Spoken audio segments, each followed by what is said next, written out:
Hey, everybody, and welcome back to another amazing episode of the best darn show on the internet, the Sharon Show. Today, we're going to be talking about the Tao. We're continuing our ongoing series on the Tao, and we do that every time these days that we don't have a guest or another topic to talk about. Another amazing episode. What did I do? Darn show. You're playing it on YouTube. Oh, I see what happened. Yeah, because a little behind the scenes when you. I better do that I better do that myself because I had the volume up. Okay, yeah, good call. Good idea. Good Yeah, when you call. start the live on Zoom, through Zoom, it pops it up through another browser. Usually I shut it off, but I didn't through Safari because I don't usually always use Safari. Yo, spoons. Spoons is Sup, spoons. So I got Thumper's joining us today, apparently. Nope, he's done. He's like, nope. Okay, bye, Thumper. I got my 5 minutes of fame. Jeez. All right, go lay down, buddy. I do have a quote today, though, so let me grab that. All right, today's quote is by Friedrich Nietzsche. He who climbs upon the highest mountains laughs at all tragedies, real or imaginary. Friedrich Nietzsche. Okay, can we talk about that? Yeah, we can. Well, in light of what it say, all right, say you weren't Sharon, right? And you would turn on the news. There's always something going on, right? Some kind of tragedy. I'm sure there's one now that's going on that probably involves a country. I'm sure. Others, a tiny country on the other side of the world. But I'm a comedian, so I'm always looking to make humor out of things. And when I saw this quote, it really kind of spoke to me because we always talk about climbing mountaintops and stuff like that.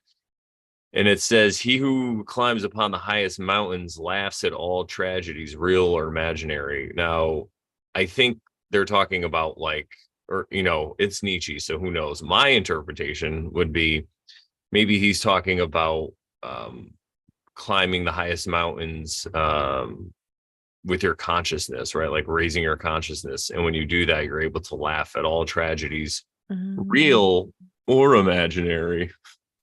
And I think it kind of, not that you have to laugh out loud or that you have to laugh in anyone's face, but even deep down to yourself, you can kind of laugh because I feel like this is all some kind of cosmic joke that we're put through at the end of the day. Yeah, it's kind of like a game, the way that there's so much irony in the way a lot of things fold out. And I mean, the way things unfold and fold out.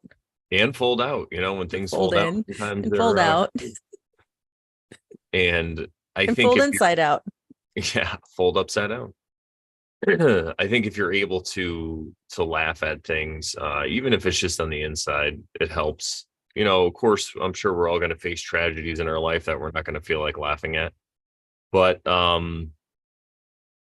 this is more about psyops and stuff like that, I think, in my mind. But it could have to do with a lot of other things that happen because sometimes you just have to laugh, So that's comedy. My interpretation. Laughter, the best medicine. Could it be? Yeah, that's exactly. So we have a lot of themes on our show. If you want to laugh, just climb up a mountain and then you can laugh. You can laugh at everyone else who didn't climb it with you. Yeah, you can point down and say, look at how low you are. And then laugh at the ones who did climb it with you too. Yeah. You can laugh with them at the other people or whatever, But yeah, whatever. I thought it was pretty timely because of a lot of the memes that I'm seeing. I don't really pay attention to the news, but I can only guess what's happening in the world according to the memes that I'm seeing. And then also, I follow a variety of people on Instagram because I've had the account for so long. And I don't always unfollow people. Sometimes I just keep them for a temperature. So there's what you would think of normies as on there. And they're just talking about we have to save these. I'm like, we always have to save somebody. It's why don't you just save yourself?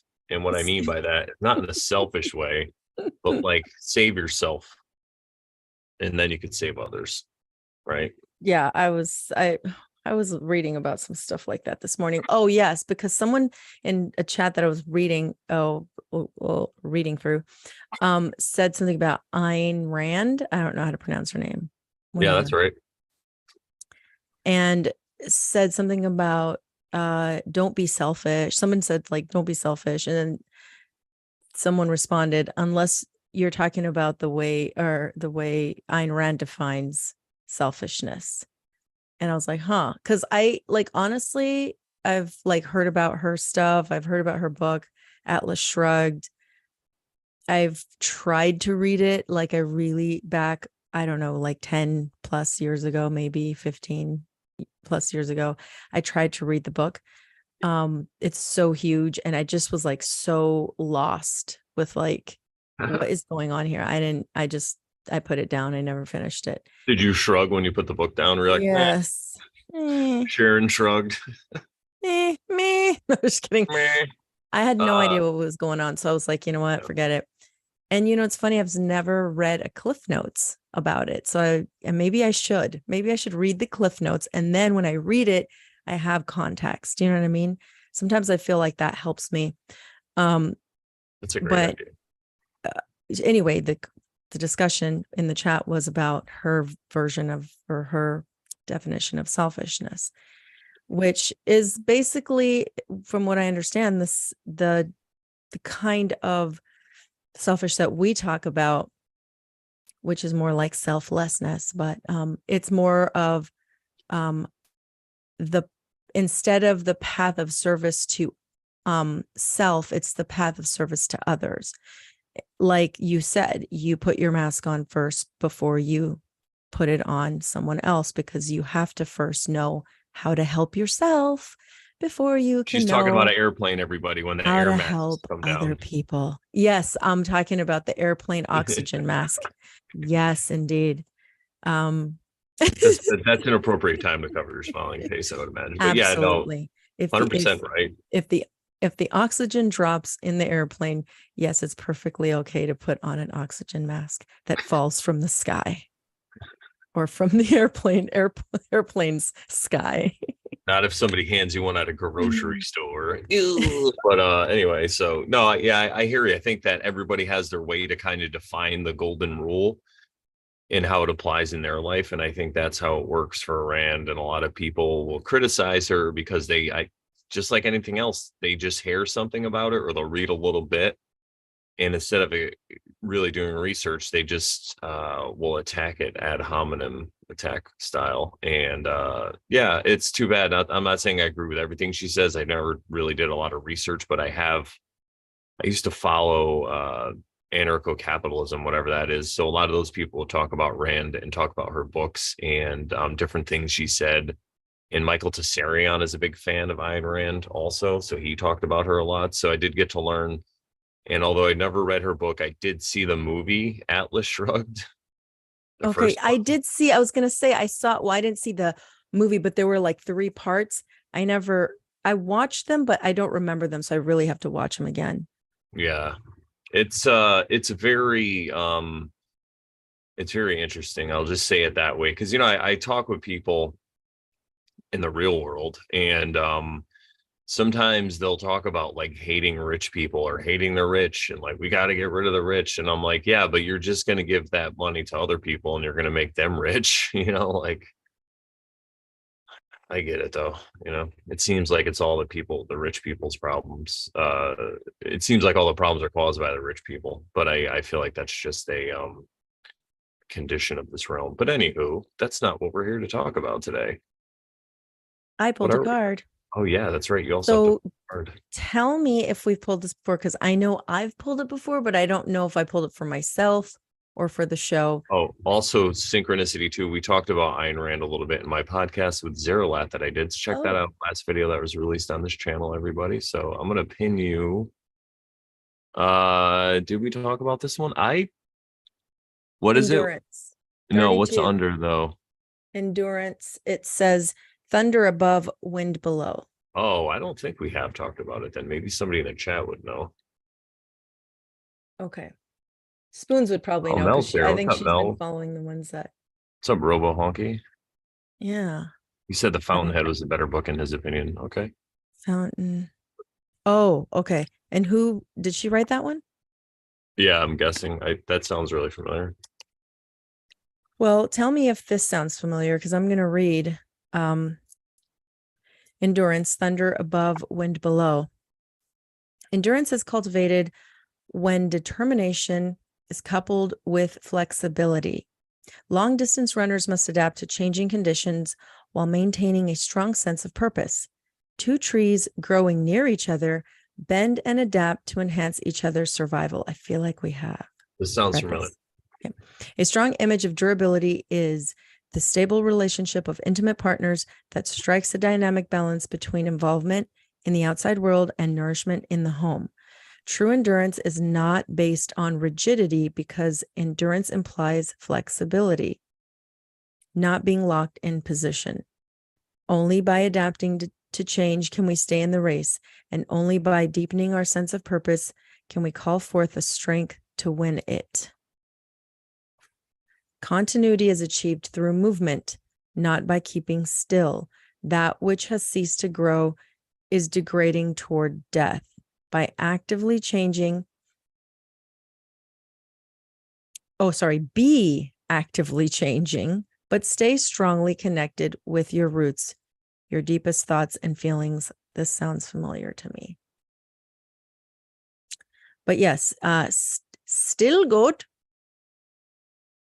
Yeah. Still a good card. Still good to repeat a good message, why not? Yes. Maybe indeed. somebody needed to hear it today. Yes. I like the endurance theme and the symbolism of the two trees. What were you going to say? I'm sorry. Yes, I liked the symbolism of the two trees too. What I was going to say is that maybe I didn't read the ending or the lines. So maybe by the end we can read the lines and maybe that might be helpful to somebody. Yeah, that sounds good. Awesome. So yeah, no, I think that endurance is really important, especially on this path, because there's so many comfortable spots on the way to just hang out and live. And we all get stuck in one thing or another, a rut in another. So it's important to remember endurance and to work on that and to look to nature. Like they use the symbolism of the two trees. Yeah, I'll read that line again. Two trees growing near each other bend and adapt to enhance each other's survival. I like that. It's beautiful. Amazing. All right. Well, today we're going to be talking about the Tao, verses 15 and 16. So let's dive on in, shall we? Shall we? Shall we? The Tao, there it is. And we're sharing. All right, verse 15. So let's come down here. All right. I'm going to read the Stephen Mitchell version of verse 15 from 1988. Let me see if we can't get it all, but there we go. The ancient masters were profound and subtle. Their wisdom was unfathomable. I'll say it right later.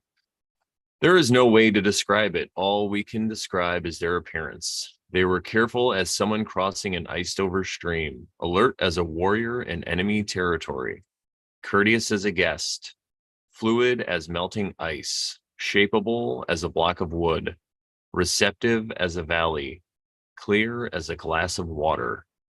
Do you have the patience to wait till your mud settles and the water is clear? Can you remain unmoving till the right action arises by itself? The master doesn't seek fulfillment, not seeking, not expecting. She is present and can welcome all things. And that word was unfathomable. There we go. Dwight Goddard. And he entitles this, That Which Reveals Day, which would be virtue. So that which reveals virtue. In olden times, the ones who were considered worthy to be called masters were subtle, spiritual, profound, and wise. Their thoughts could not be easily understood. Since they were hard to understand, I will try to make them clear. They were cautious like men wading in a river in winter. They were reluctant like men who feared their neighbors. They were reserved like guests in the presence of their host. They were elusive like ice at the point of melting.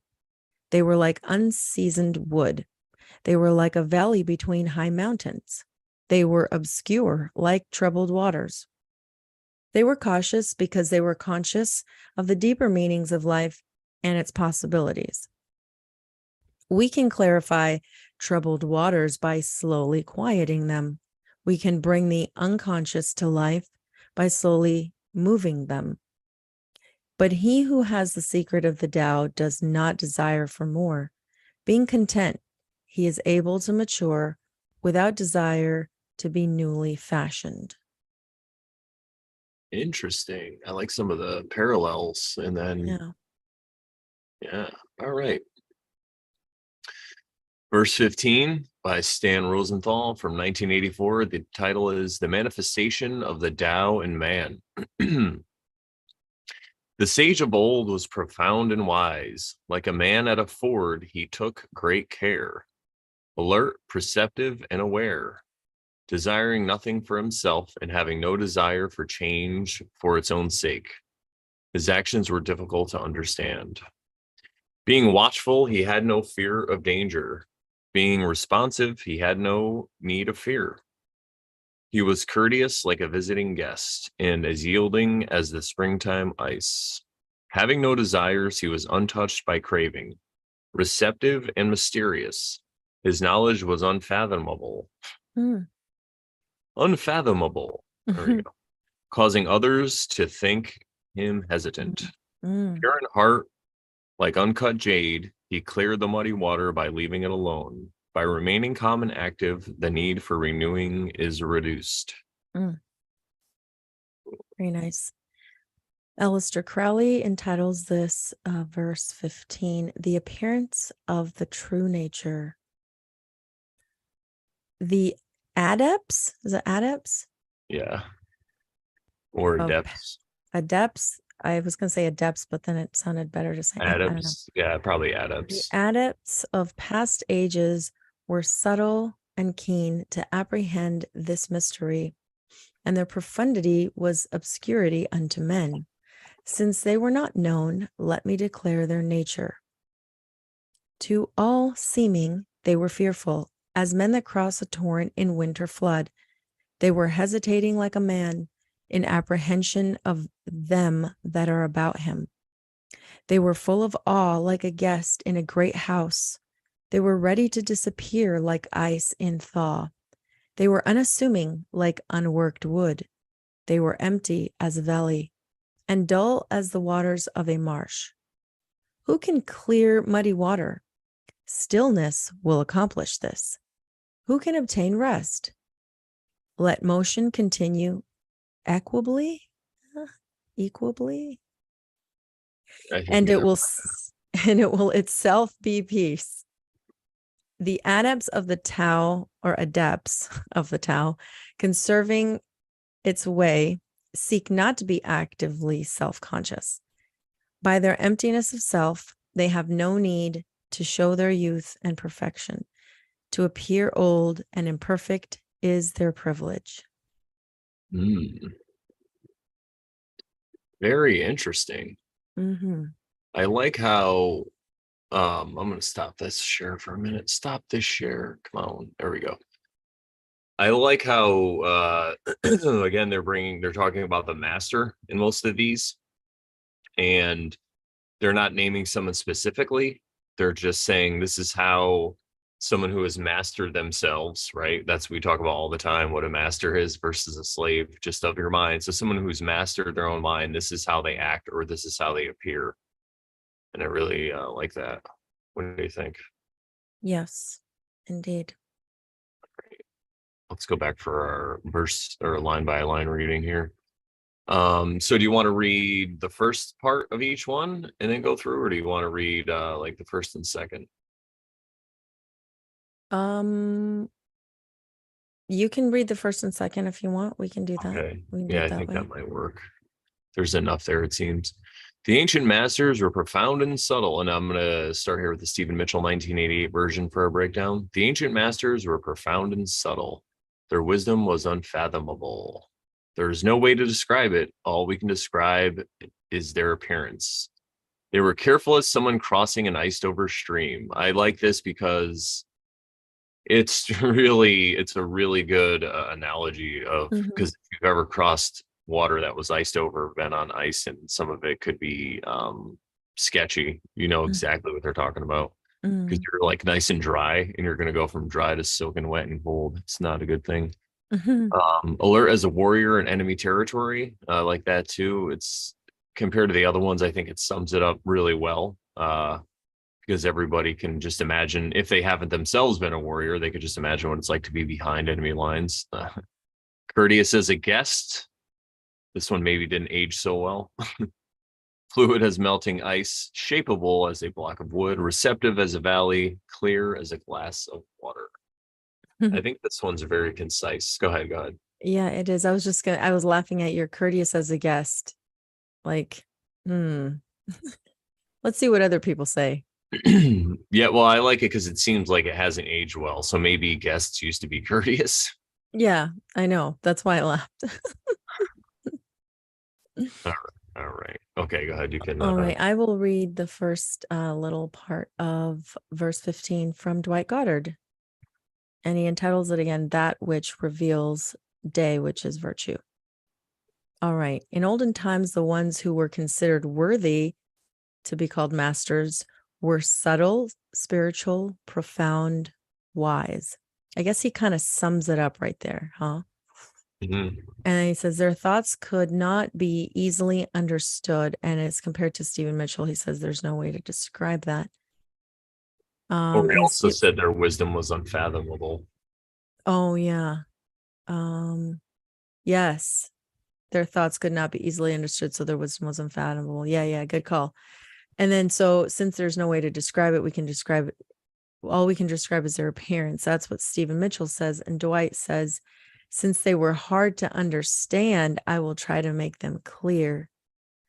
So one saying, I'll describe what it looks like, their appearance, and that's Stephen, and Dwight says, I will try to make it clear for you. All right. So Dwight says they were cautious like men wading a river in winter. That's similar to Stephen Mitchell, but the iced over stream is kind of a bigger, like a big picture. And that's like a kind of a nicer view, Yeah. I think. They were reluctant like men who feared their neighbors. Is that like courteous as a guest, or what's that? No, that's, I think, is alert as a warrior in enemy territory. Okay. Yeah, that too could be reserved. Like they were reserved like guests in the presence of their host.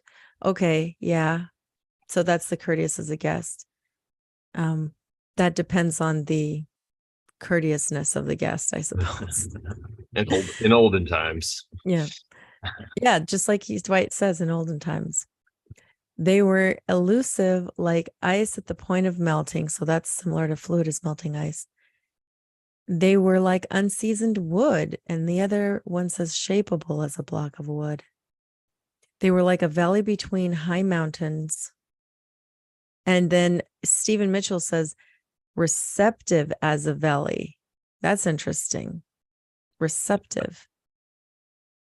A little more And then, descriptive, but also a little more like esoterically hidden. yes. And then it's like, okay, so when you're like a valley between high mountains, what does that mean? You're humble, maybe? Low? Yeah. And if you think about it, literally, the valley receives all the water, all the ice melts off, all the rain and everything, all like the Good debris. call. And so if you're receptive and you're humble, you don't think you're everything. You don't think you're, some big thing, but there's your mountains, Brandon, Yeah, from the exactly. quote. Yeah, I was thinking that same thing. That's so funny because if you're in that valley, I guess you can't be laughing. You can't what? You can't be laughing if you're in that valley. If you're being like receptive, right? You don't want to laugh at people. So it's like being at the mountaintop is when you can laugh. Yeah. Let's see. They were obscure like troubled waters. Okay, well, he says obscure like trouble. Dwight says they were obscure like troubled waters, but Stephen Mitchell says clear as a glass of water. So, All right, Dwight says they were cautious because they were conscious of the deeper meanings of life and its possibilities. indeed, as we can be when we don't want to push our views onto other people, right? Exactly. All right. So yeah, that's that part of the verse. And I think that what's going on here, I'll come down, but well, right here where it says receptive as a valley, clear as a glass of water, and then you get the difference, right? Where he's like they were obscure like troubled waters. Mm-hmm. I think that Stephen Mitchell was kind of setting the stage for the clarity, Right. where Right. Dwight Goddard did that earlier because he uses the word clear. I think he used it. Oh no, maybe he didn't use it earlier. I must have been thinking of something else. Oh, I was thinking of the Aleister Crowley. Okay. Okay. Right. Or maybe I was thinking, we'll find out right now. All right. Stan Rosenthal from 1984 with the title of The Manifestation of the Tao in Man, which I think is interesting because in the beginning of the series, we broke down the difference between day and Tao, the TEH here that you get there, right? That which reveals day, which is like, what was that again, Sharon? Virtue. Oh, virtue. Yeah, that's right. Okay. So, and then the manifestation of the Tao in man. Is So the virtue. is the virtue. Exactly. Yeah. Yeah. Boom.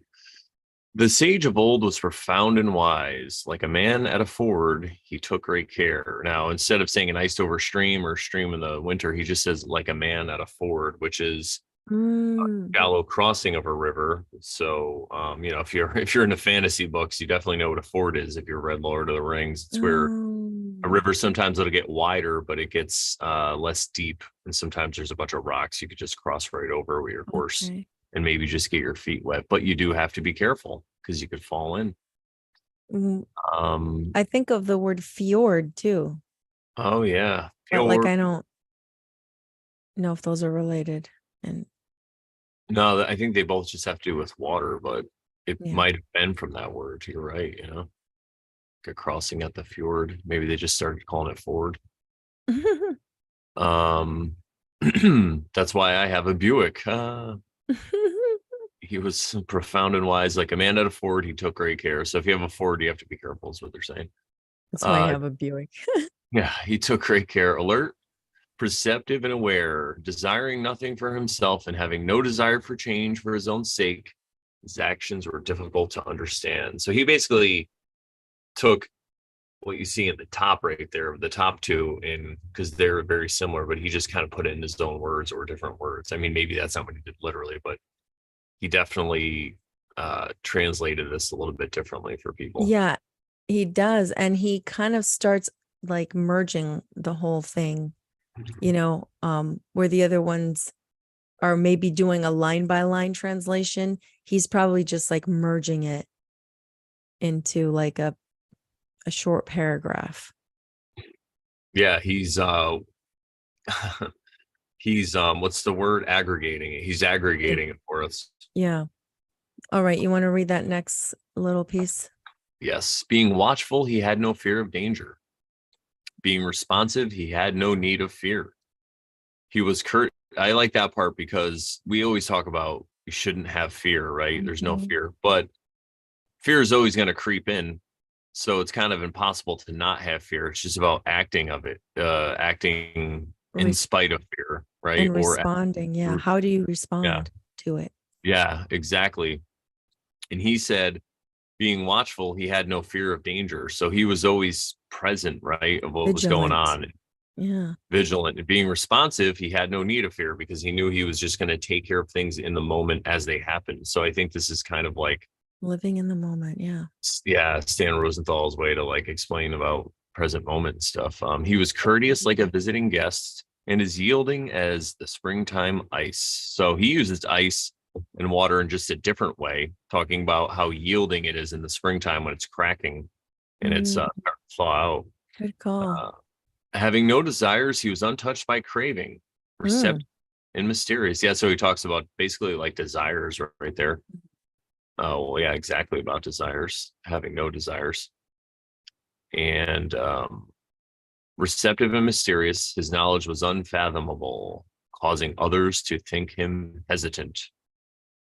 So it's kind of like a person who's quiet and reserved and thinks about Mhm. things before they Mhm. talk, not like me when I just kind of jump in with things. I'm starting to get a little more reserved, but that's, I think, what they're talking about here. It's like, if you want to be closer to the master or a master of yourself, you don't just blurt out things, right? You think about them first, and the repercussions of your words. And it might cause some people to think that you're a little slow or dim-witted or whatever, but that doesn't matter, right? Unless it is time to act quickly. But it's not always the case. All right. There you go, Sharon. Um, yeah, good call. I will read the Aleister Crowley version of verse 15. And it's called The Appearance of the True Nature. I should have looked up adepts, because I really want to know what I'm saying. I don't could want look to it up. I've heard it said both ways. But I think it is adepts. But I'll look it up while you read if you want, if you'd like. I'm looking at, okay, adept. Oh no, go ahead. Yeah. Adept. I guess it's either way. It's either way. Maybe adept is the way you use it if you're using it as a descriptor. I can't think of the word. Oh, okay. A noun is adept, I guess. Yeah. What's the other word I'm And looking the for now? adjective is Adjective, adept. I couldn't think of the word. Good call. Good call. Yeah, yeah. Yeah. I think that's what it is. Okay. At least that's what it seems to be. All right. So the adepts of past ages were subtle and keen to apprehend this mystery, and their profundity was obscurity unto men. In other words, he's talking about that whole they were difficult to understand, right? Since they were not known, let me declare their nature. So he's kind of doing the same thing that Dwight Goddard did when he said, you know, they were hard to understand. I will try to make them clear. Yep. To all seeming, they were fearful as men that cross a torrent in winter flood. Very similar to some of the other ones we read. But he also uses fearful here. Because it is kind of scary sometimes if you're going to cross a river and you don't know if you're going to fall in or slip on the rocks. This is in winter too, so the ice is frozen potentially. I mean, the water's frozen potentially. Well, also too, just like I was saying about in the Rosenthal, he said his knowledge, receptive and mysterious, his knowledge was unfathomable, causing others to think him hesitant. In this verse, we get to all seeming they were fearful as men that crossed the torrent in winter flood, which means just because they were kind of careful, right, and taking their time, people thought that they were fearful because they weren't just jumping right in. So we have another oh, good call. So it's like to all seeming, to most people, in other words, they appeared to be fearful as men who cross the torrent. Yeah. So, but they weren't. Okay. and Got it. it's kind of a way of saying don't worry about what others think. This is the master, to other people this is how he seems, but without saying don't worry about what other people think. They just kind of automatically assume it here, or just Nice. communicate it like in a coded way. I'll just rephrase that so it makes a little more sense. To all, it seemed they were fearful as men that cross a torrent in winter flood. Yeah, that's hesitating like a man in apprehension of them who are around him. He says who that are about him, but I'm going to say who are around him because I think that's what it means.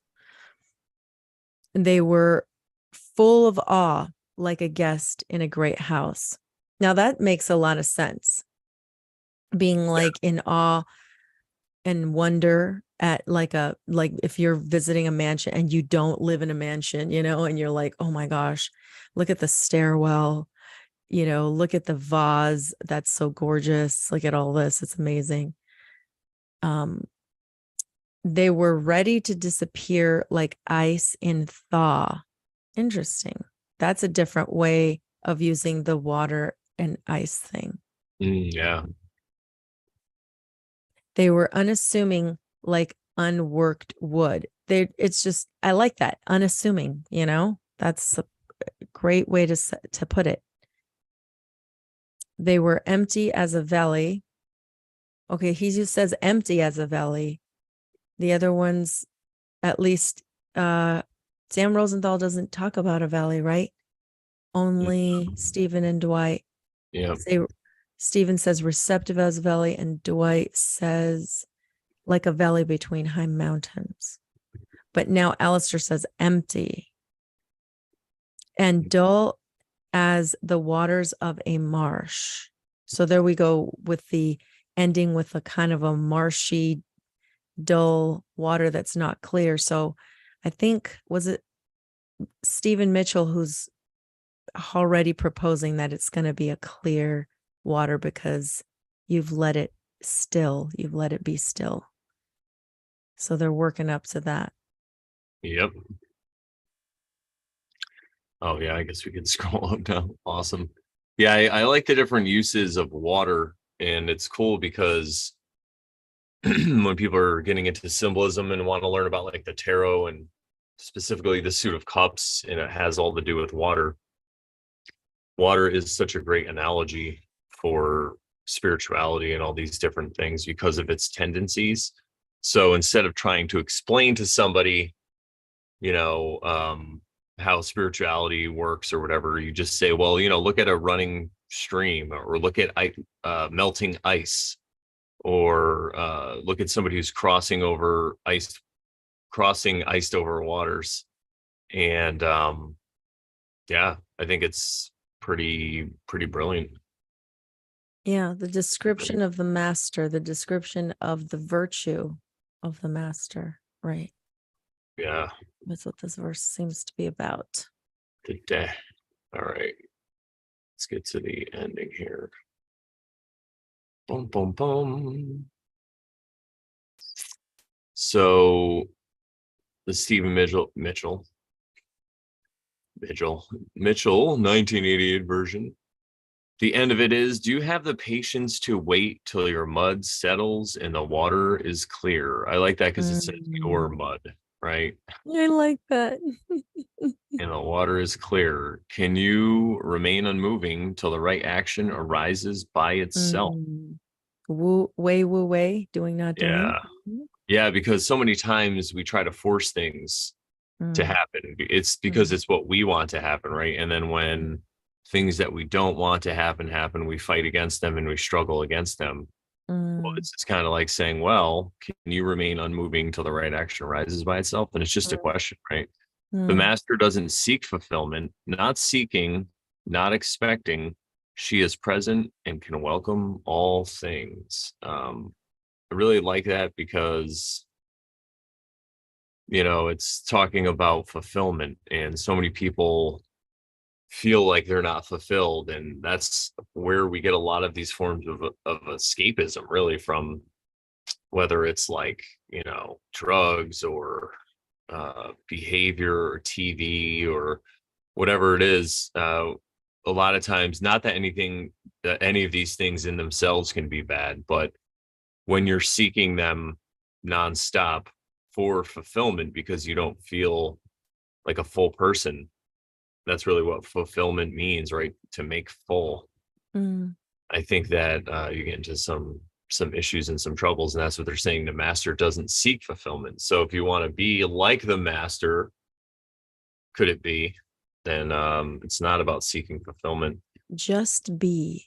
Yeah, because not seeking, not expecting, she is present and welcome and can welcome all things. And there we go about the thing with the present moment again, which is very heavily woven into the Tao. It says, if you're not looking for anything or you're not expecting everything or anything, you could be present and you could welcome all things that happen. And that's where it comes when things that go wrong that you don't really want to happen, but they do happen. This is a way to welcome them if you're in the present moment, and you could see them for what they really are, instead of through the lens of how you want to see them.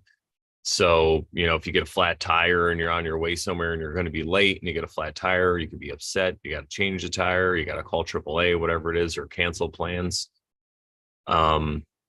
If you are more in the moment, you can kind of see what's going on around you. Maybe the person that comes to help you can become a friend. Maybe somebody stops on the side of the highway and you make a new friend, or, maybe that thing you were going to, now you're late. Maybe it works out for you that you're late. Maybe there's somebody Maybe there that everyone's left late. early that you didn't like, or maybe the place caught fire and you survived. Maybe it was a Tuesday in 2001 in early to mid-September, and you were supposed to go to work in this giant tall building and you got a flat tire, and then something happened that changed the world and you missed it. Right. Like, so I think that's kind of what they're talking about here. And again, see the opening quote if you have any comments about what I just said about September. Anyway, yeah, so I like that. I like how he ends that there with kind of a little, shout out to the present moment. We'll say shout out to the present moment. That's pretty funny. I'm gonna start saying that. Shout out to the present. Shout out to the present moment. How we doing? All right. Well, Dwight Goddard's version, Dwight Goddard, verse 15, the last little bit says, we can clarify troubled waters by slowly quieting them. We can bring the unconscious to life by slowly moving them. But he who has the secret of the Tao does not desire for more. Being content, he is able to mature without desire to be newly fashioned. Oh, wow. Help us, Lord. Help us, Lord. Help us, Lord. Yeah, let's see. He's doing, he's basically saying the same thing. Clarifying troubled water, slowly quieting them.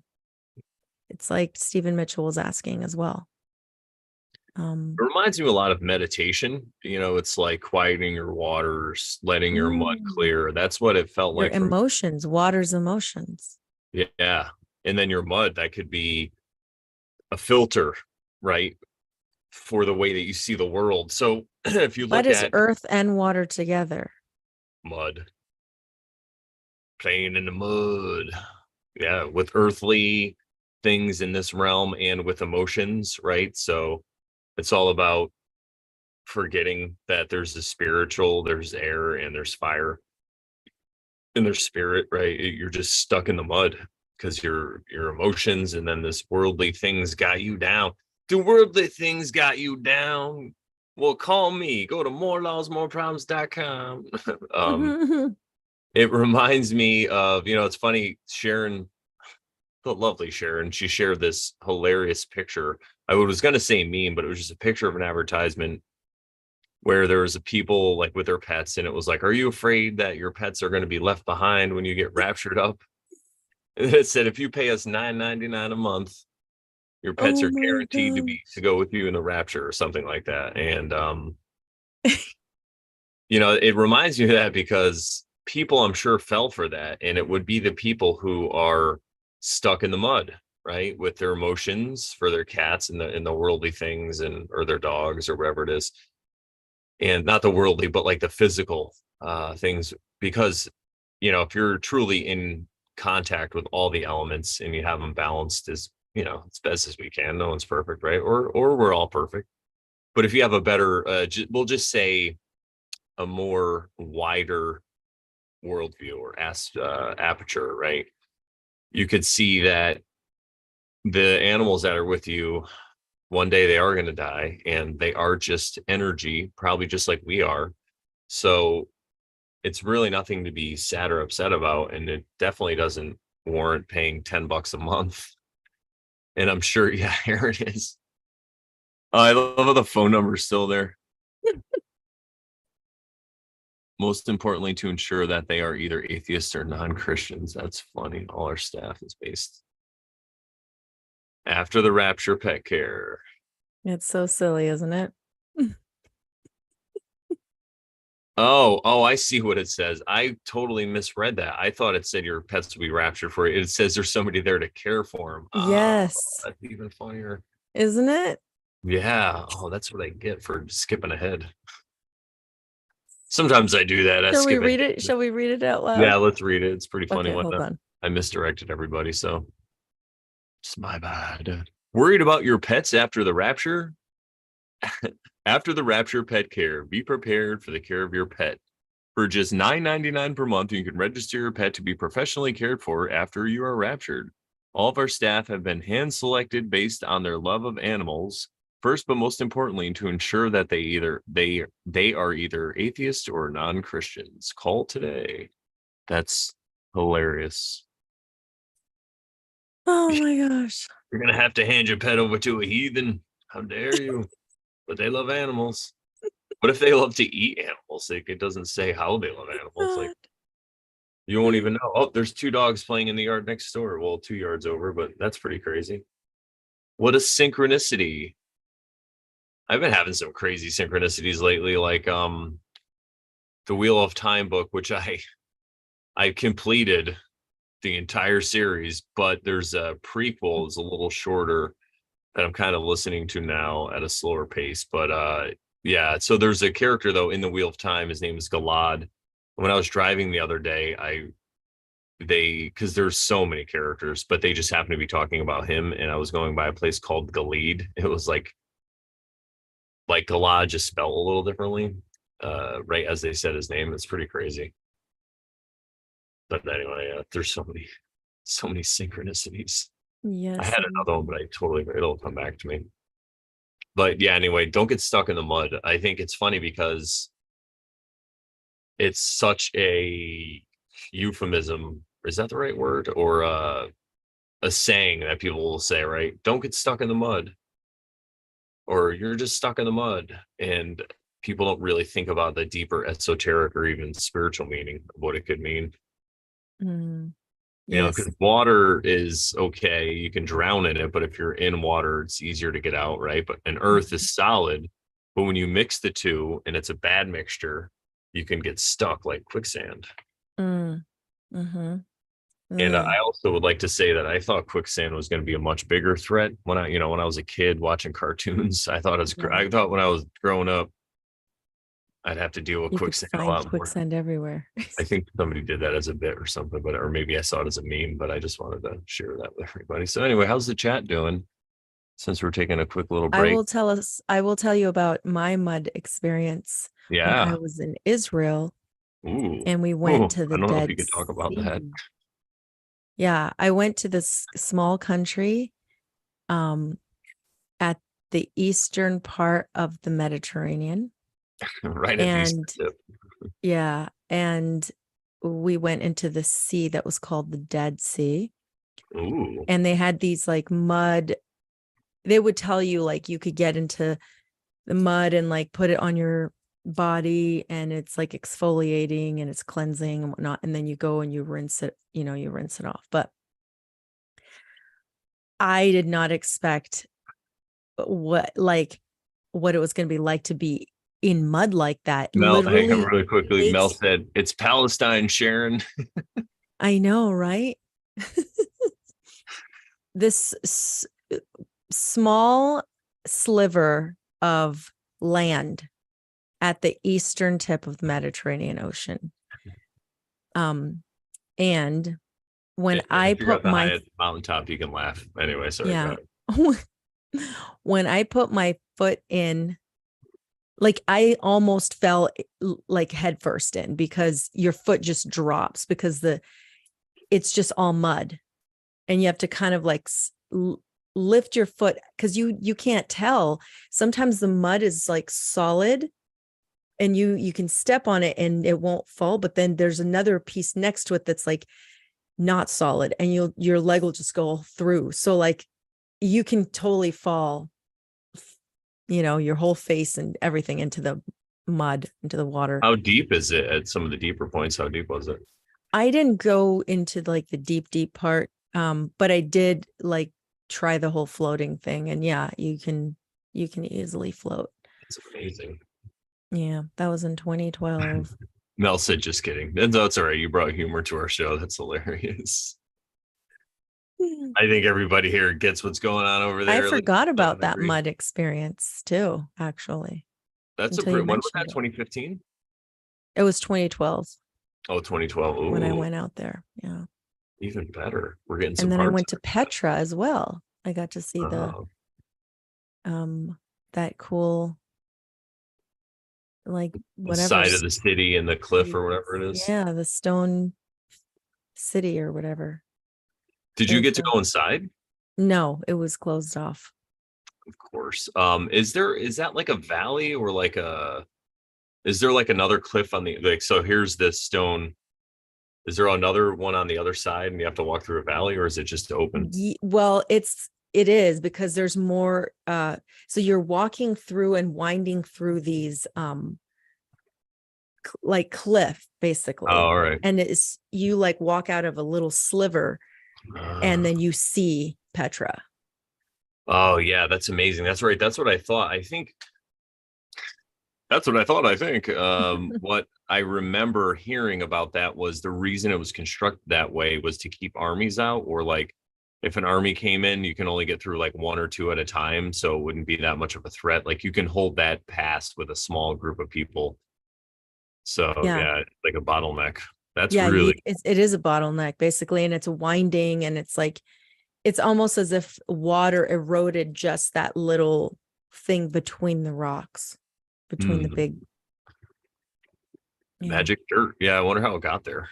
Yeah, I need to go look at my old pictures from that trip, because I'm sure I have pictures of that, of the opening, and then like being able to see Petra behind it.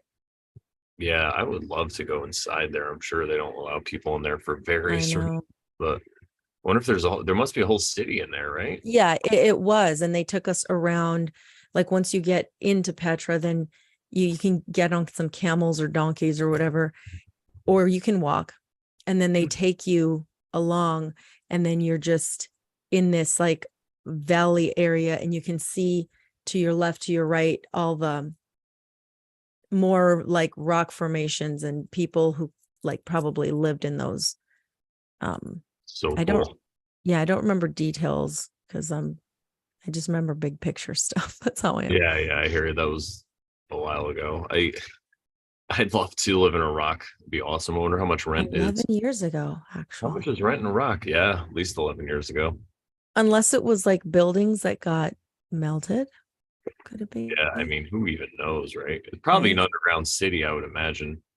It could I'm be. sure people got wise to what was going on and started growing things underground. But anywho, Yeah, I where were we? have a picture of it, but I have we were at a crystal, it was like a crystal show, and it was inside an elementary school. I was calling it a kid prison.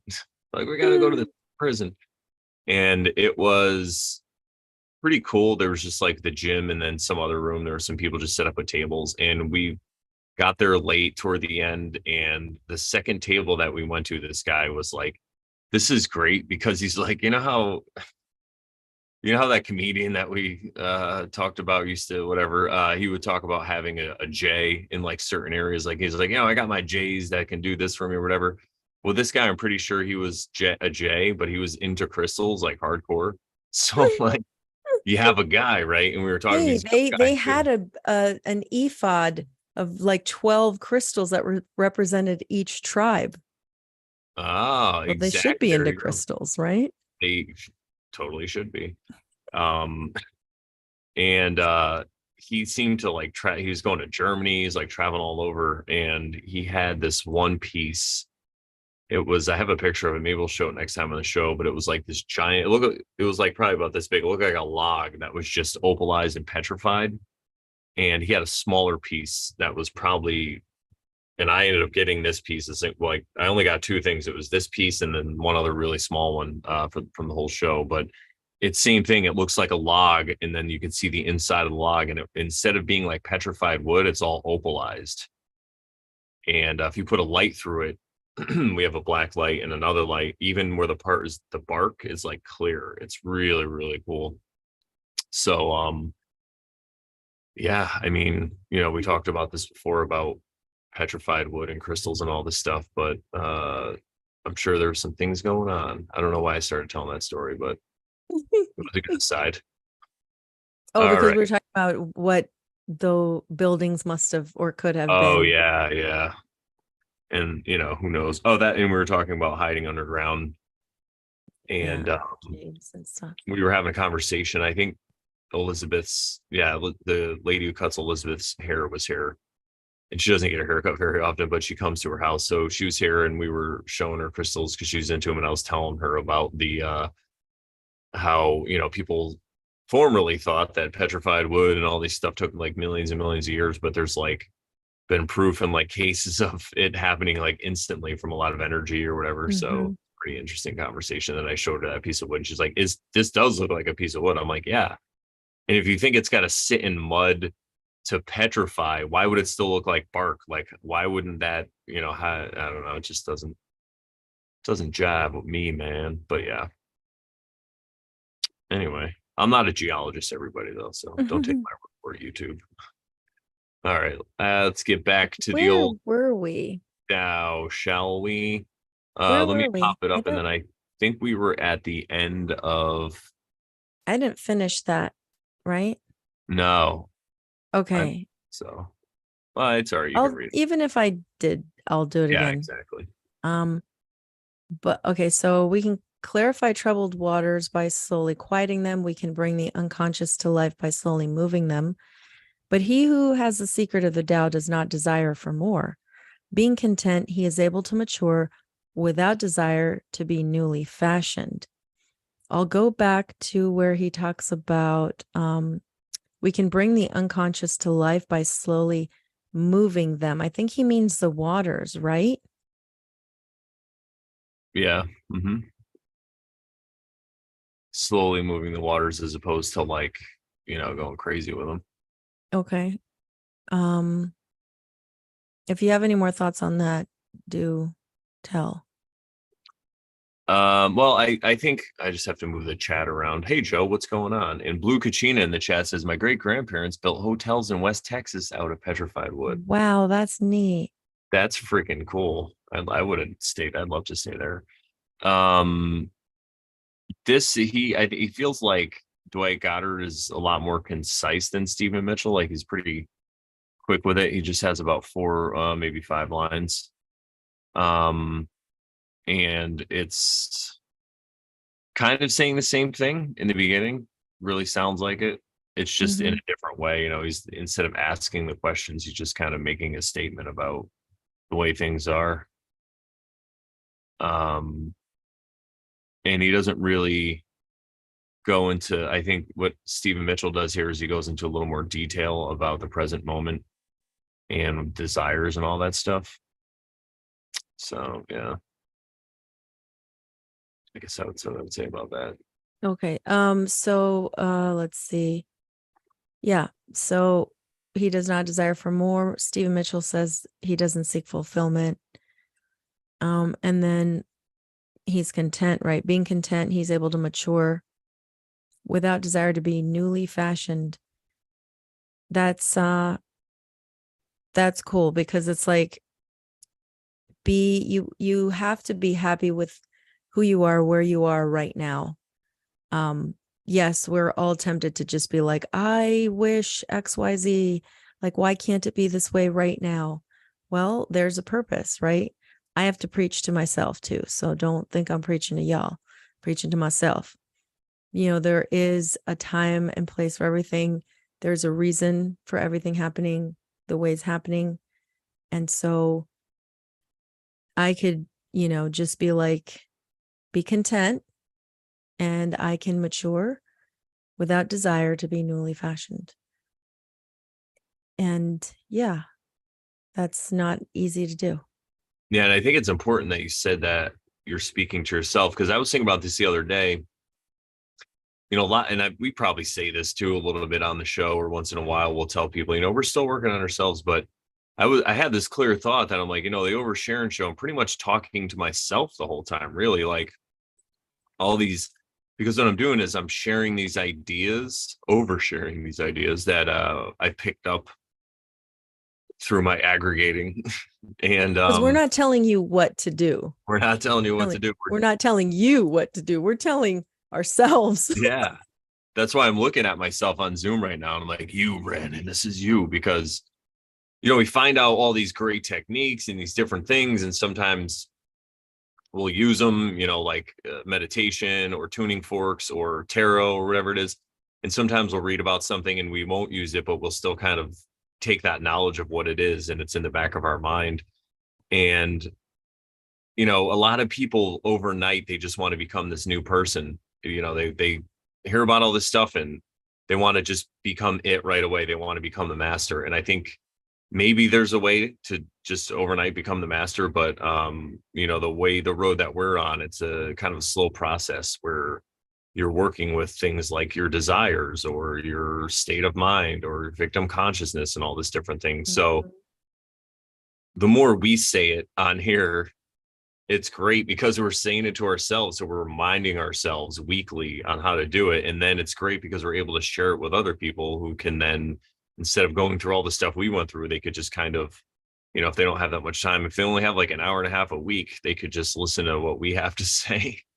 And maybe it'll spur them on a different path of self-exploration or whatever. But yeah, that's kind of how we approach it. And I know we probably talk about this a lot, but I had a clear thought of it the other day. And I'm like, man, this is great. And I want to say this on the show. So just so everyone knows, we're just talking to ourselves here. Thanks for joining us, though. Yeah. We appreciate it. We'll talk to you too. This was the whole point of our show from the beginning. Yeah. It really was. It was like a way to share the stuff instead of just with ourselves, but with everybody, with the whole world. The whole world, with anyone who desires to listen. Anyone who, because we know that the topic can appear to be boring to lots of people. Thank God. I know. Yeah, that's that. We used to say that a lot in the beginning. That's how we get away with staying out of a lot of beef and stuff like that, because when people come here for beef, they usually just get bored in the first 10 minutes and leave. It's like our superpower. It's the oversharing secret. That's why we don't talk about it. So we're like an hour and a half in. That's when we spill the beans. All right, let's But don't tell anybody. Yeah, don't tell anyone, guys. It's only for you super secret oversharing nights that listen to the whole thing, or at least an hour in. Yeah, or an hour and a half at this point. Right? No, an hour. You're right. An hour. Sorry. My math skills are way off today. Well, I wasn't looking at the clock, but I was just guessing. No, you were right. I was looking at the clock and I was still thinking it was an hour and a half, just because I don't know what I was thinking, but yeah. Anyway, let me read this. So we're going to read the last part of the Stan Rosenthal from 1984. And again, really quick shout out to Joe. We got to have him on soon. He was talking about some ideas, and I probably, Joe, you probably have a message that you sent that in check. I apologize. I've been really crazy on Telegram lately, but if you're interested, we'll talk about it. I'll hit you up after this. And I know all our oversharing, I'd be excited to see you again. We can even talk about the trip too. Joe's trip to the US from Germany. Yeah, Joe had to dip out because he has dinner. Oh, well, good for you, Joe. You'll see this later. Must be nice. All right, pure in heart, like uncut jade. I like that because the other one, they're talking about wood and like unshaped wood and all this stuff, but he's talking about pure in heart, like uncut jade. He cleared the muddy water by leaving it alone.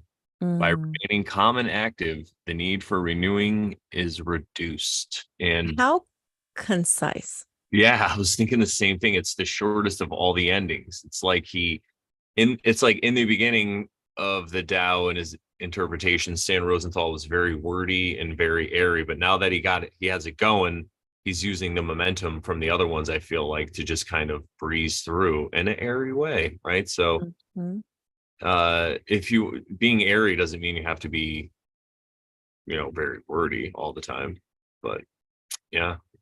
And then also I like it because he says by remaining calm and active, the need for renewing is reduced. So it's kind of like when I'm going to scroll up here for everybody. It reminds me a little bit of here when Dwight Goddard said, we clarify troubled waters by slowing them, by slowly quieting them, but then we can bring the unconscious to life by slowly moving them. So it's about moving slow. And down here he says, by remaining calm and active. So slow is another way for saying calm and active, right? Yeah. Could be. Yeah, because you're still doing something, but you're doing it in a state of calm. So you're not agitating the waters. You're moving gracefully, perhaps, With the through the flow. waters. You're going with the flow, right? Absolutely. There you Go with the go. flow. More water verbiage. Yeah. So good call. Aleister Crowley is actually kind of more wordy this time. So again, we're going back to the we're going into the verses where Aleister's a little bit more wordy.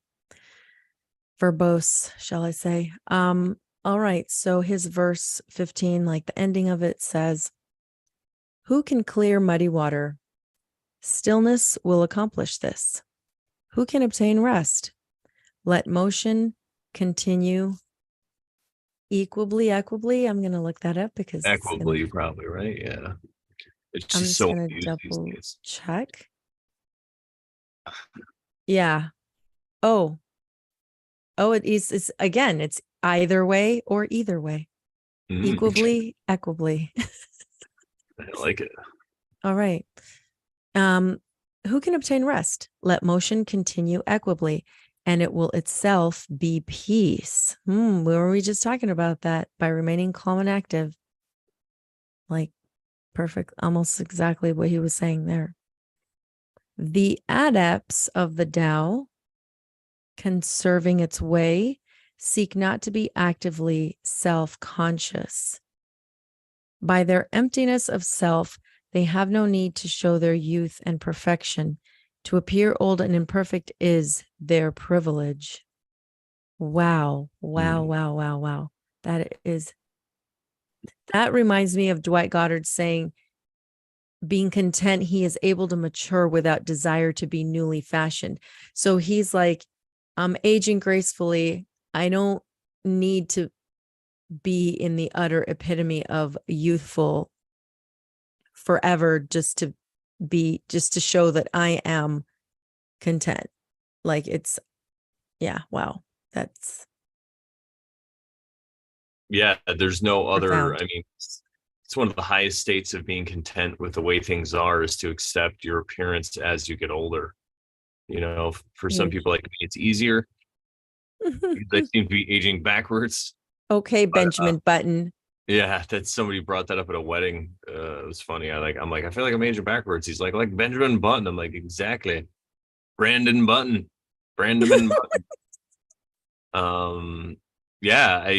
But you still get grays or you get like gray hair or whatever, and it's more about accepting it, and because it really is like a badge of honor. I found it's more like because I'm definitely somebody who looks younger than they are. I get that all the time, so sometimes people treat me like I'm a little younger, which is fine, whatever. But in like a professional situation, usually I'll let people know right away. I'll try to let them know how old I am, and You're like, I'm not 30. I'm not 28. yeah. I'm not a youth. I'm not a child. Yeah, it's like I'm probably older than you, so don't worry. We got this, man. We're gonna rock this damn rocket inside out. But it's cool though because a lot of people, especially in our society, it's all about youthfulness, like dyeing your hair and Botox and like moisturizing your face and looking the youngest you can, especially with women. You know, it's really tough, especially in this society. But this verse is kind of telling you about, not to be so what's the word that he used, Worried about it? self-conscious. Yes. Right?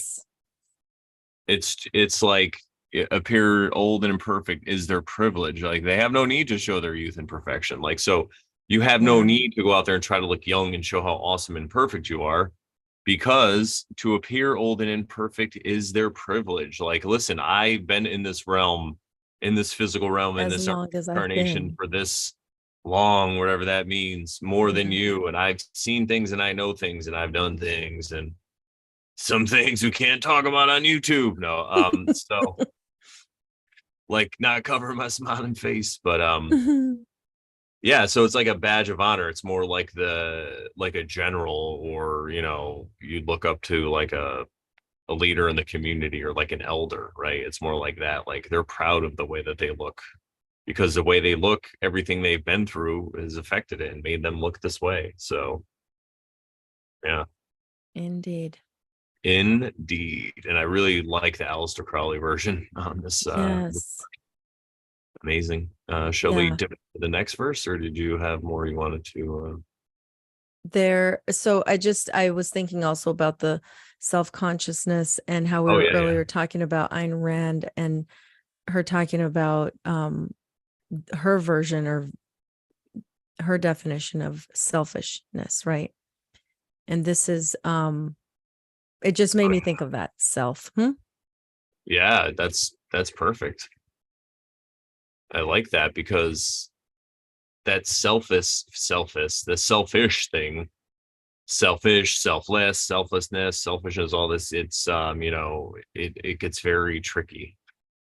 It's just, and it's funny because I think the reason that they sound so alike is on purpose, because they look so alike, and it has to be unocculted. Right. It's just a shift at the way you look at things, from being selfish to selfless, in the proper way, right? And selfless, it's going back to like what we talked about with Nick. Shout out to Nick when we were talking about narcissism. That was last week, right? Yeah, go check that episode out, everybody. It feels like so long ago. Yeah, it really does, because we were talking about those differences, and I forgot what I was going to say specifically about the narcissism thing, or that episode. The self. We were talking about the self. Yeah, like selfish and selfless. But anyway, I'm sure it'll come back to me. I lost my thought, but I can say a couple things. So like the whole, I just try to think of it this way. It's basically like your intention too. So are you focusing on self to, in the end, benefit others, like service to others path, or are you doing it just to benefit only you? And you're always just taking from others instead of giving to others. You're always taking. What doesn't have to be like money or things, but it's energy too, right? So the selfless version is to be of service to others, and the selfish version of only doing things for your own good is the path of service to self. That's how I see it, and it's all based on your own intention. And that's why it's so, like, people, like, even there's Christian people out there, I've encountered them, that are like, anything that has to do, any topic that seems kind of quote new agey, or like anything that's like work on self, they immediately like don't even understand it. But even the new age people misunderstand it too sometimes, because they maybe don't see that the two sides of it. You know what I mean? Sorry, that took a second to explain. No, it totally makes sense, because in the new age way, it could be, that's what I was going to say. See, brought me right back with the thing with Nick, was we were talking about the different types of people. Not that we classify everybody, but some people will give selflessly, but to the detriment of themselves. So they just allow themselves to be walked all over like a doormat. And that's not what we're talking about either. And that's kind of what falls in with the new age thing, right? Like they let these gurus or whoever walk all over them. Yeah. Here we go. Full circle. Cool. Yeah. Awesome. So verse 16. This one looks like a shorter verse, which is good, because we are. Well, beware, because both both Stan Rosenthal and Aleister Crowley are verbose on these. So I had to put it into two slides. Part one slide and a part 2 slide. Ooh, you think we have enough time to conquer these? Are you good? Yeah, let's do it. Okay, cool. I was not where I should have be warned. Stephen Mitchell, 1988. Empty your mind of all thoughts. Let your heart be at peace. Watch the let me try that again. Watch the turmoil of beings, but contemplate their return. Each separate being in the universe returns to the common source. Returning to the source is serenity. If you don't realize the source, you stumble in confusion and sorrow. When you realize where you come from, you naturally become tolerant, disinterested, amused, kind-hearted as a grandmother, dignified as a king. Immersed in the wonder of the Tao, you can deal with whatever life brings you. And when death comes, you are ready. Love that.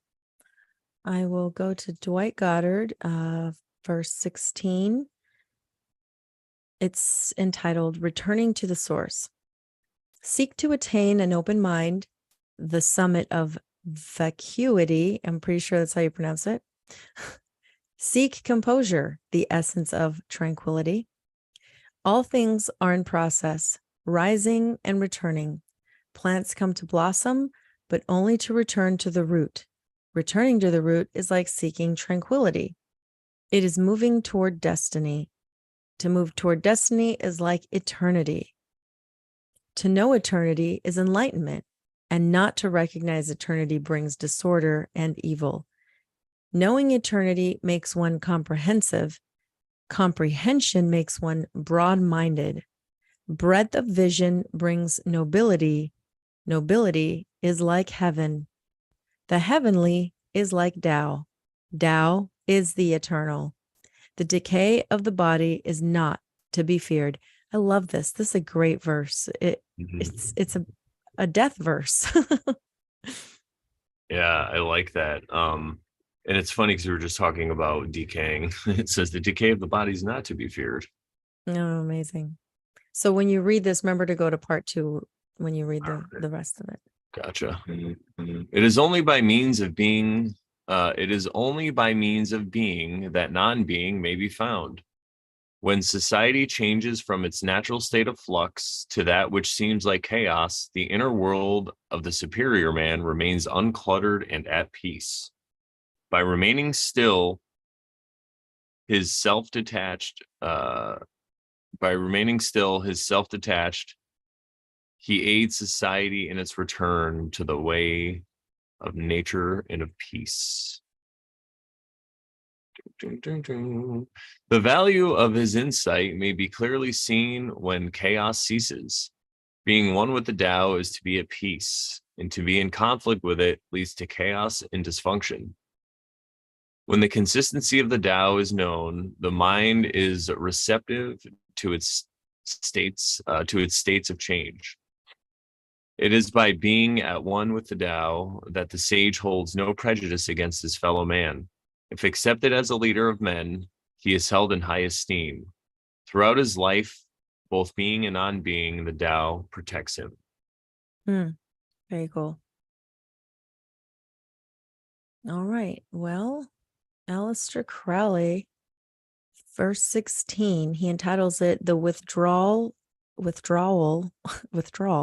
to the Root. I like that. Emptiness must be perfect, and silence made absolute with tireless strength. All things pass through the period of action. Then they return to repose. They grow, bud, blossom, and fruit. Then they return to the root. This return to the root is this state which we name silence, and this silence is witness of their fulfillment. This cycle is the universal law. To know it is the part of intelligence. To ignore it bringeth folly of action, whereof the end is madness. To know it bringeth understanding and peace, and these lead to the identification of the self with the not self. Wow. This identification maketh man a king, And this kingliness groweth unto godhood. How dare That you? that godhood beareth fruit in the mastery of the Tao. Indeed. Sorry, that was my comment. Then the man, the Tao permeating him, endureth, and his body and his bodily principles are in harmony, proof against decay until the hour of his change. Interesting, huh? Hmm. Can't wait to go back and break that one down. All right. So I think we could do these in 2 parts, I guess. Yeah. All right. Empty your mind of all thoughts. Let your heart be at peace. Watch the turmoil of beings, but contemplate their return. I like this part because it's like, watch the turmoil of beings, but contemplate their return. So it kind of reminds me of the quote in the beginning about laughing at all the tragedy. It's like you could watch this, so don't ignore what's going on in the world, but instead of feeling bad for them or whatever, you contemplate their return. I love that. Yeah. Each separate being in the universe returns to the common source. Returning to the source is serenity. So, if you hear of a tragedy happening, instead of feeling bad, you just think about how they're going back to the source. It's crazy because of all the things that are going on and the things that people are talking about today, especially in the eastern portion of the Mediterranean Sea that we mentioned earlier. I was thinking about those things and I'm like, there's nothing I can do. And I always think also, not always, but more lately, I think of the Bhagavad Gita and like,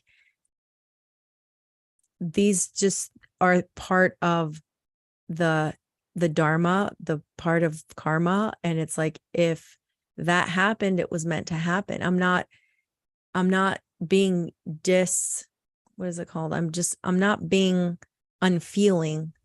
It's just, it is what it is. Right. Yeah, we're going to, like, if that person's close to us, whoever's close to us passes away. I mean, I've encountered this, right?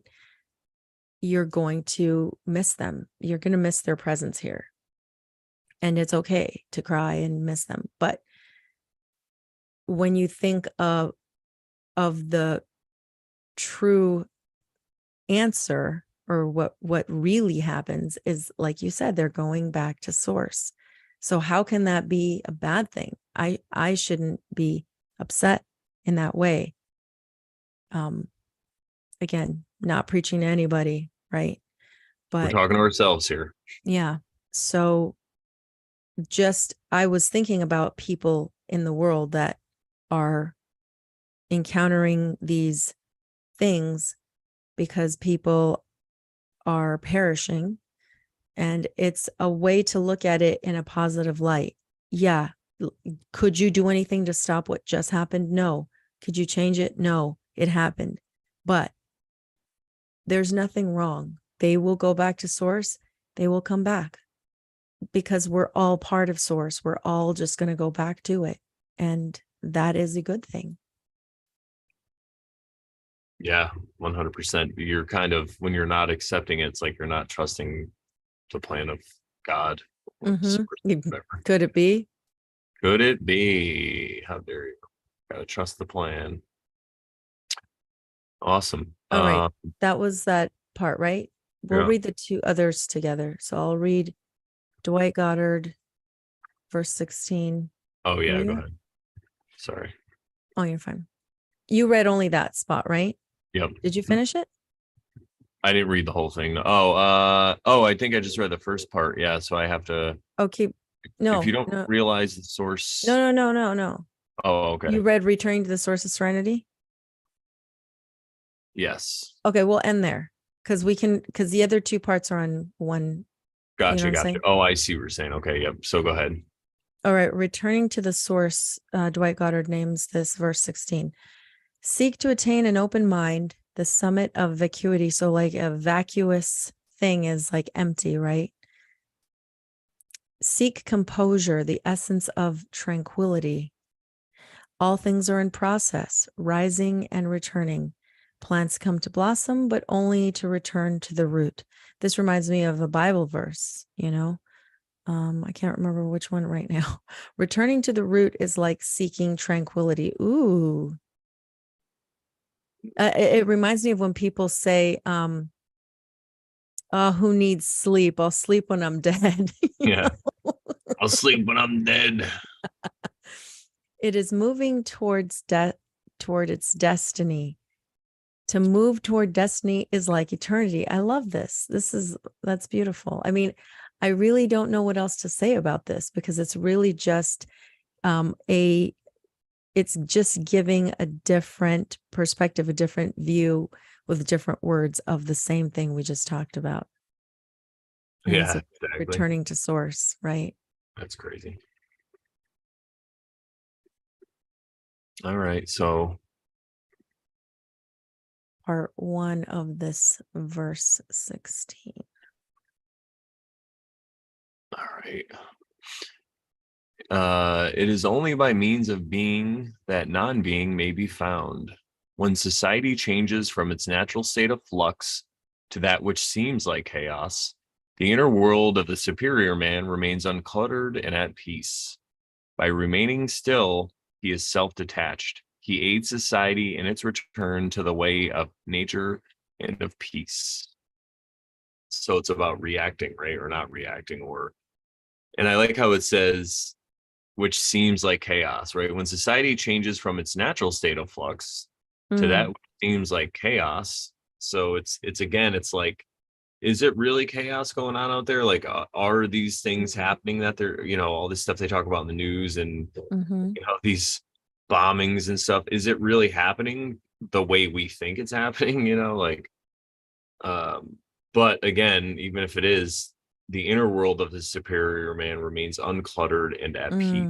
So it's like you have this this control, this self-control inside. Yeah, he is remaining still, right? His self, quote, self is detached, right? His ego, could it be? He is detached from the ego. In that way, he's aiding society to return to the way of nature and peace. Yeah, and if you'd like a guide in this world to see what that's like, read Dune, some of the later books when you read about the Bene Gesserit, or even the Wheel of Time with the Aes Sedai, which are both groups of women who they have different like powers in their universes or whatever it is, but the core of them is this self-control. Like they have this face forward, everything's calm, they're putting forward this calm face. So that's really a good help us, Lord, help us, Lord. I'm preaching to myself. Exactly. But it's a good analogy to see if you want to see what that's like in action. You can just go check out the Bene Gesserit. Nice. All right, Aleister Crowley's verse 16, the first part says, entitled The Withdrawal to the Root. Emptiness must be perfect and silence made absolute with tireless strength. All things, that's very like poetic. All things pass through the period of action, then they return to repose. They grow, bud, blossom, and fruit, and then they return to the root. I love that. This return to the root is this state which we name silence. Wow. And this silence is a witness of their fulfillment. This is like a poem. It's crazy because I was never really good at poetry when I was growing up. In school, they'd be like, read this poem and tell me what you think it means. Or, look at this painting and tell me what you think it means. I'm like, I don't freaking know. But I don't know. I love this. It's very poetic, and yet I like it. I like this this poetry, maybe because I kind of begin to comprehend it. Yeah, and the silence thing is really cool because if you think about somebody's death or their silence as fulfillment to their life, then you aren't grieving it as much, because everybody has a death, you know, in this realm. Allegedly, that's what they tell us. So we're all going to meet it one of these days, and it's just a fulfillment. And if you can look at it that way, it's, you know, like you said, or like we always say, there's less fear involved. Right. Wow. It's something that we have to go through. So why fear it? All right, let's go back up to the. So now I see what you're saying. So I can read these second two parts, and we'll read that as like the last part of each. All right. If you don't realize the source, you stumble in confusion and sorrow. When you realize where you come from, you naturally become tolerant, disinterested, amused, kind-hearted as a grandmother, dignified as a king. I love this because there's all these adjectives or all these descriptions of how you become when you realize where you come from. And they're all different from each other, right? Like tolerant, disinterested. So you tolerate the BS that's going on around you. You're not even interested in it. You get amused, but you're also kind-hearted as a grandmother. And I like that because it's like not just kind-hearted, but he's really describing it here. It's like as a grandmother, and then dignified as a king. So this is how you and then if you're not in this state, right, you're stumbling around in confusion and sorrow. It sounds just like the mud, right? When you don't realize the source, you get stuck in the mud. But when you do, you can rise above it. You don't have to climb out of it. You just elevate right out of it. Immersed in the wonder of the Tao, you can deal with whatever life brings you. And when death comes, you are ready. And we've been talking about that a bunch. Yeah. And the kind-hearted part, like kind-hearted as a grandmother, grandmothers can be that person that's become tolerant, disinterested, and amused and kind-hearted, because grandmother has had her children and has seen them grow and has dealt with all the things that you deal with as a parent, which I am not, so I can't, relate, but perhaps in past lives I was. But I have nieces and nephews, and I've seen how that goes, and so grandmother has seen the children, her own children, but now she gets to experience her children having children. And boy, what a shift in a change that is, when it's still your progeny, they're still family, they're your descendants, but they're not, you didn't physically bear them, your children bore them. And so there's that whole, like, you let them get away with murder, because when they're at mom's and dad's house, they're not allowed to eat cookies and candies. But when they're at grandma's, grandma can, like, sneak cookies and candies in their mouth and get away with it because she's kind-hearted.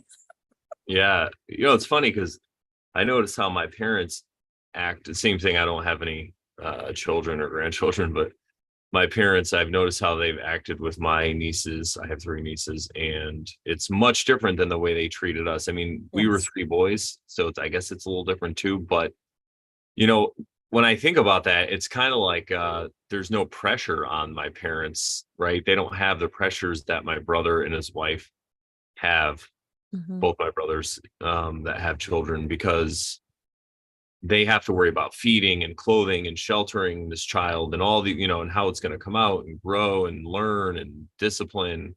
Where the grandparents, it's just like all gravy. Like the time that they get with them, it's just like bonus time, and just kind of want the child's attention. So you can see that where the parents don't need the child's attention as much, because they're going to get it anyway, because the child needs to give the parents the attention to survive.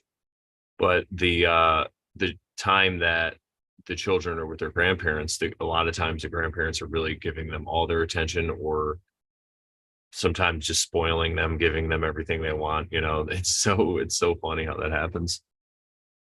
And Cucina says, grandmother going to give a hug and a piece of pie and listen. That's right. That's true. Yeah, that's good observation. So that's what that made me think of. All right. Well, Dwight Goddard, his verse 16, the second part. right? We're on the second part, right? Yep. He says, to know eternity is enlightenment, and not to recognize eternity brings disorder and evil. Knowing eternity makes one comprehensive. Comprehension makes one broad-minded. Breadth of vision brings nobility. Nobility is like heaven. This is very drastically different than Stephen Mitchell's version. Yeah, totally. Because he's talking about source, Stephen Mitchell is, and these ideas, and Dwight Goddard's looking at it more of like eternity, and it sounds a little more like biblical, I guess you could say. Right. It does. He's using words like heaven and eternal and stuff. Right. Knowing eternity makes one comprehensive. I guess he's also talking about being open-minded, right? The comprehension, the broad-minded, and the breadth of vision. When you open up your mind, I guess that brings nobility, and that is like heaven. I guess I'm not quite understanding the connection there, but yeah, it's kind of like it builds on it, right? And this is kind of what we were talking about here earlier when we learn these things, and then we stack them on top and we slowly do the work, and then we slowly become the people who we want to become. So he says, knowing eternity makes one comprehensive. Comprehension makes one broad-minded. So when you know eternity, you become comprehensive. So you get it. Yeah, you get it. And then when you get it, you're broad-minded. You're open-minded. Being open-minded, or breadth of vision, brings nobility. So then you act noble. Well, and makes me think of the mountain that you talked about, and the raising your consciousness, right? Yeah. That's like, to me, that's what I think of. Yeah. And the first step is knowing eternity, right? To get up there like heaven, to raise your consciousness. Yeah. I didn't read the last part, right? But I'm just wanted to comment on that first part that says, to know eternity is enlightenment, and not to recognize eternity brings disorder and evil. So when you're in this space of knowing that it's all good, everything's perfect, there's nothing to fear, there's nothing to worry about. Trust the plan, right? When you're in that space, that's enlightenment. But not to recognize that, it brings disorder and evil. And not evil, I'm just going to speak for him, but I'm thinking it's not evil in the sense of like, you're bound for hell type thing, because of course the Tao doesn't even talk about that. But it's more like disorder and hell on earth. Yeah. Disorder and hell on earth. A negative bent on life, right? Or the path of self, the path of service to self, could it be? Because you don't comprehend that everything is perfect and everything is okay. Yep. And again, everybody, when we say everything is perfect, we're just saying, just like we said, when Sharon said, it is what it is. And that's exactly what we mean. The world is the way it is. Wishing and hoping, this guy I used to work with, shout out to Don Teague. I used to work with him at Napoli Motors in the service department. And he always used to say, if somebody would be like, oh, I wish I had this or whatever, I wish I won the lotto, he would be like, my dad always used to say, shit in one hand and wish in the other, and see which one fills up quicker. I might have said that before on the show, but it's so true though. Not that it's bad to have hopes and dreams, and maybe you're trying to think of making the world a better place, or wish there was less violence or whatever. We're not saying that. We're just saying that if you understand that's just the way it is, and there's really nothing you could do in this one moment that you have to change the way it is to meet the way that you think it should be. There's a reason why it's this way. we don't comprehend it because we can't understand the mind of God or the all or whatever. It's just this great mystery. But we just accept it because when we accept it, then we feel like we're not victims so much. It's pretty much plain and simple. Yeah, I'll I'm read just that whittling little. that one down shorter and shorter because every time I tell people, like, I just think the world's perfect. Like, I just like a nice little neat way to say it, you know? Mm-hmm. What were you going to I'll say? read that last little bit of the Dwight Here. Goddard. Boom. The heavenly is like Tao, which Tao is the way, right? The heavenly is like the way. Tao is the eternal. The way is the eternal. The decay of the body is not to be feared, and that needs no explanation. Yeah, and I like how they kind of just tack it on at the end, Mm-hmm. right? Because he says the Tao is eternal, and then by the way, the decay of the body is not to be feared. Yeah. You know, talking Yeah. about here. All right, so we're gonna scroll down to the second part of the Stan Rosenthal version from 1984. Go over here, and the value of his insight may be clearly seen when chaos ceases. I love this part because I'm gonna have to go off share screen because that happens, that happens to us so much. People like us, they'll call us crazy. Like, what do you mean you're not gonna get this experimental medical serum? You're crazy. You're gonna just show you a smiling face or whatever it is, right? Like, you're not gonna drink the tap water. What's wrong with you? It's fine. But years later, everyone's like, oh shit, you were right? Like, oh, okay. So it's that when you're in this state of mind, you got to remember that the value of your insight might not be appreciated so much until the chaos ceases. Right. Wow. But that's okay, right? Like, Mm-hmm. if you're okay with that, because I remember in 2020, I was not okay with that. I wanted everyone to see it my way right away, and they did not. Mm-hmm. It was led to a lot of suffering. Yeah. Not bad though. 2020 was a good year. I don't look down on it.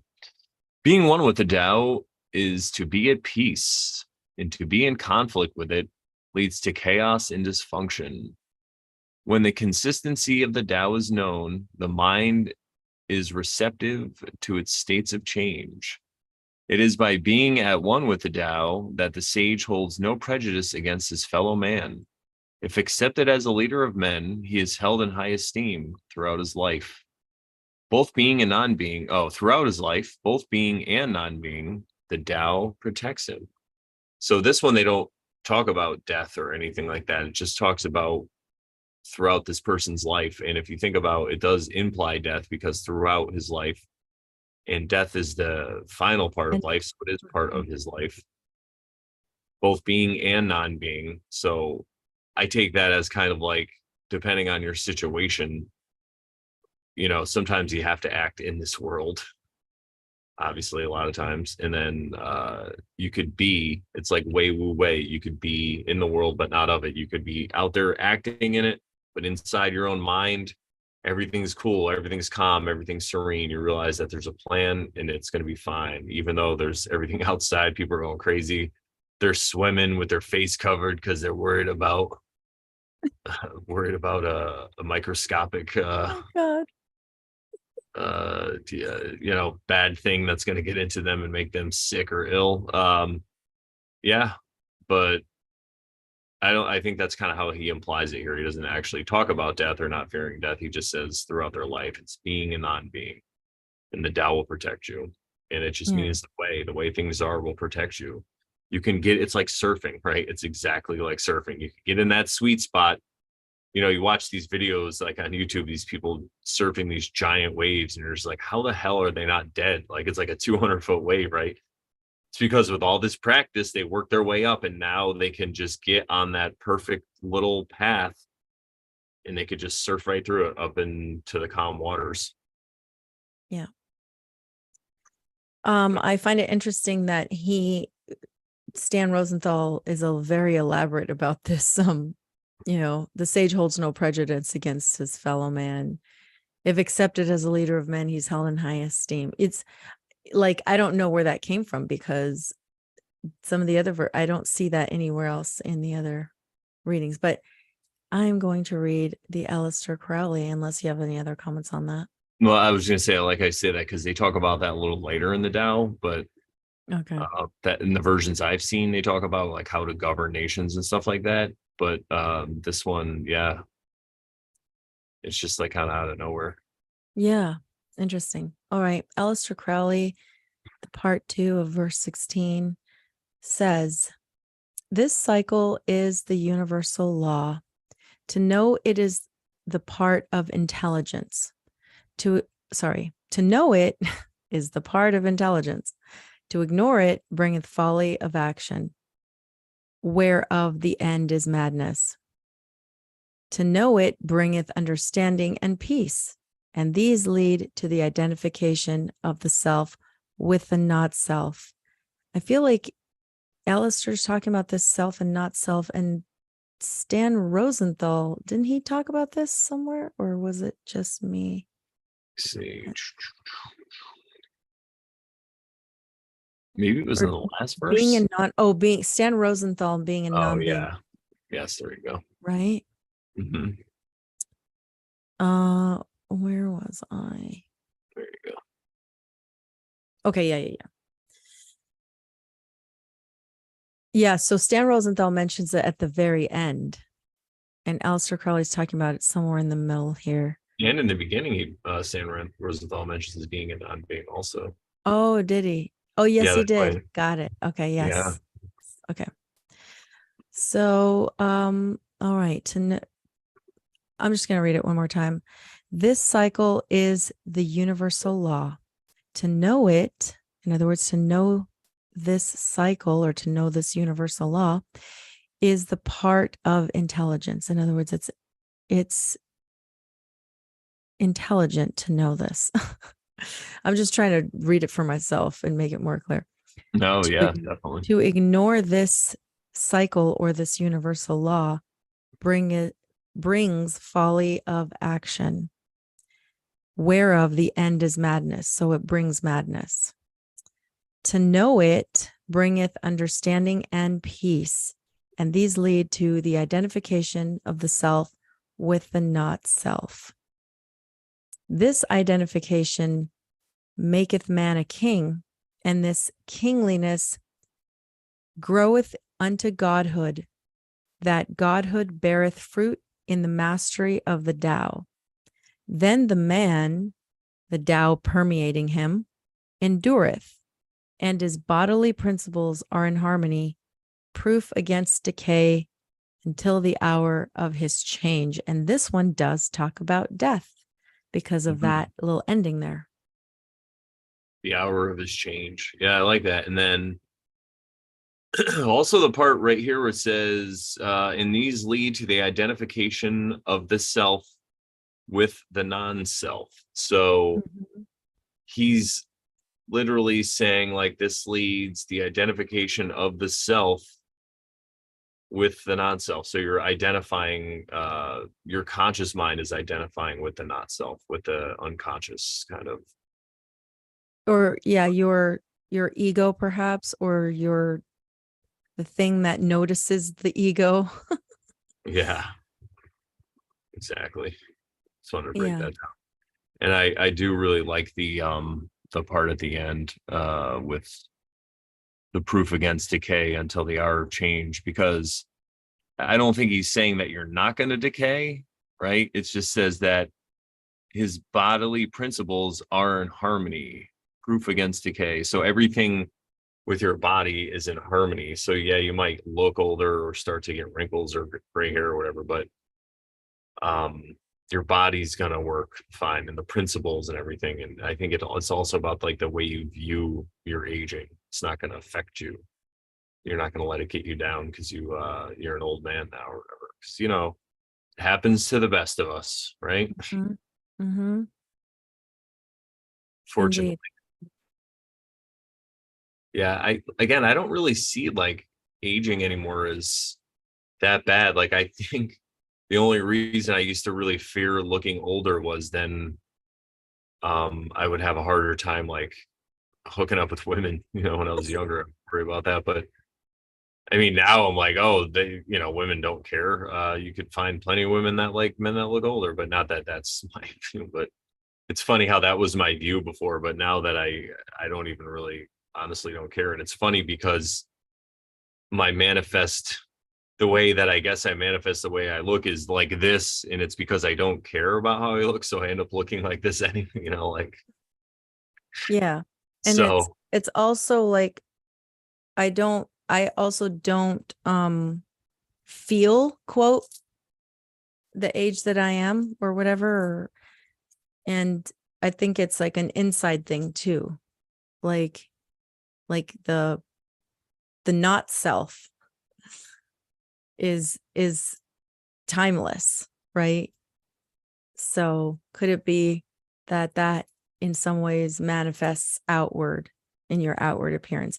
Not to say that people who have gray hair and all that stuff are not within manifesting youth, but just could it be that sometimes it works out that way? yeah, I think so. Maybe some people that are into this stuff, they want to look like old men or whatever. Maybe that's just how they see themselves. It kind of reminds me of the It's also original mentality, right? How you see yourself. Yeah, how you see yourself. Like the original Matrix movie, one thing they told Neo when they first pulled him out of the Matrix and they were putting him back in to like fight the bad guys was, you see yourself in the Matrix, how you see yourself. Like that's how you render, is how you see yourself. Mm. And that kind of reminds me of this stuff. It's like in this world, in this realm that we're in, Mm-hmm. is it possible that you do render, you show up the way you kind of expect to see yourself a lot of times? I don't know if that's true or not, but could be. Yeah. Unless you're like, of course, when you're a child, your whatever your traumas or whatever that got to you, like if your mom always told you XYZ about your body, and then you're still holding that pattern of belief about what mom said about your body. If you're still holding that, you're probably not, it's not a healthy view, probably.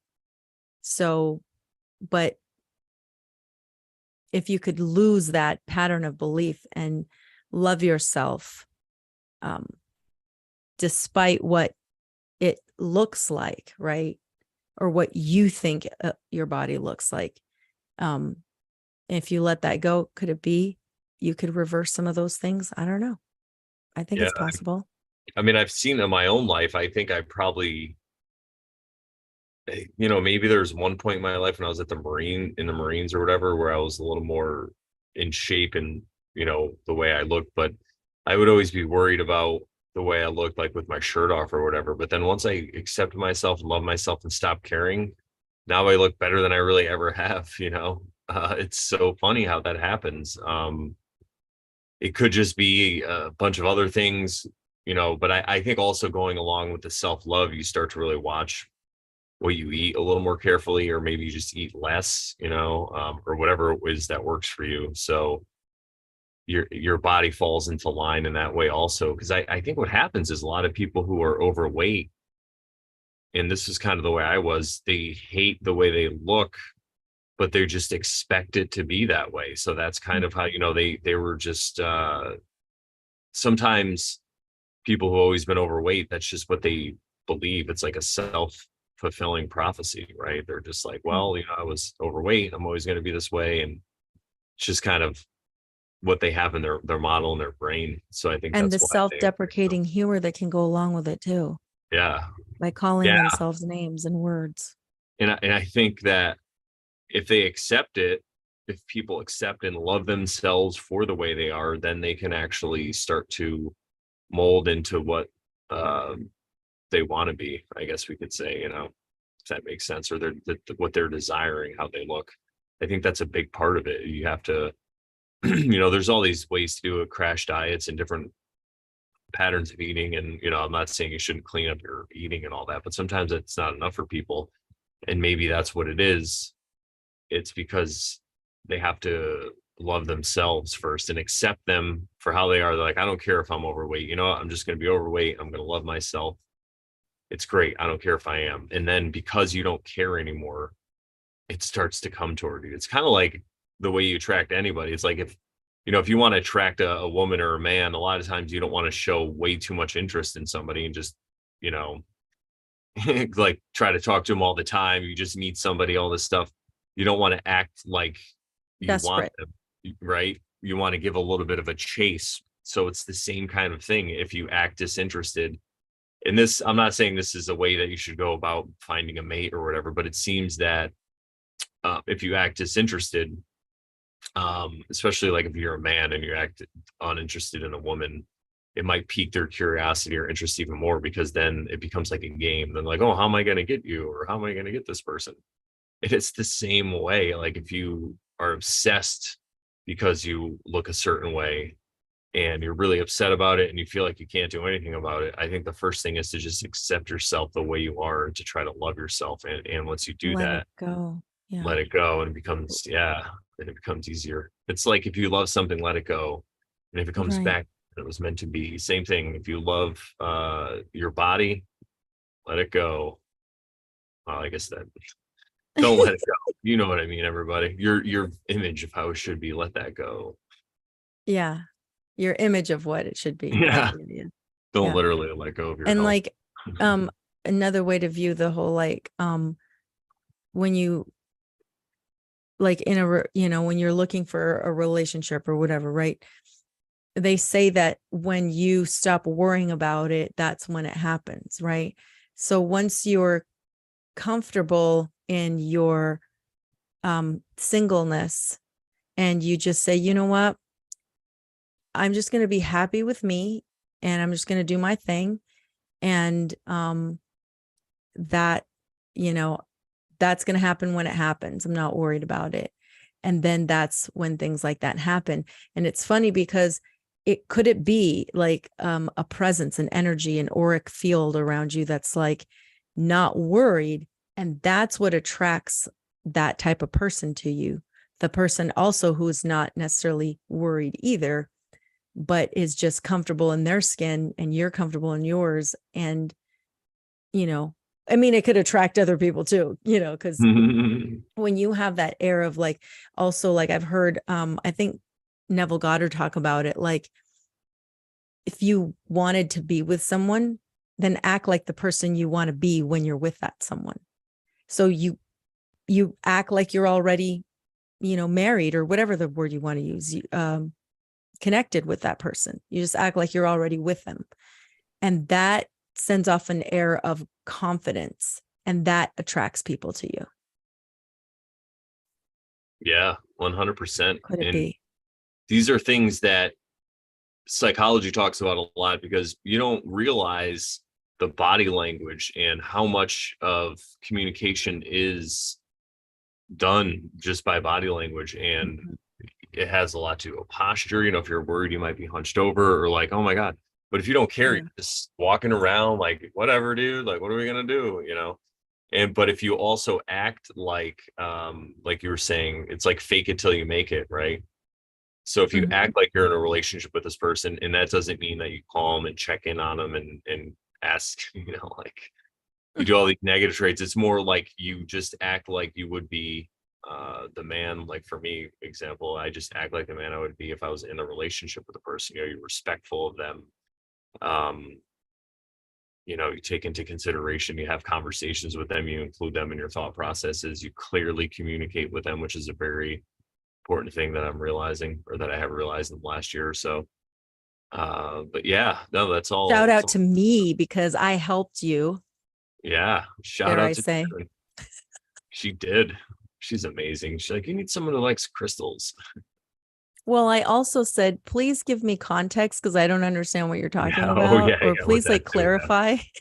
Yeah, Sharon's helped me a lot with my communication skills. I'm sorry, I didn't realize that you meant that specifically. Yes, Sharon has helped me 100%. I'm just kidding. I'm not trying to toot my own horn.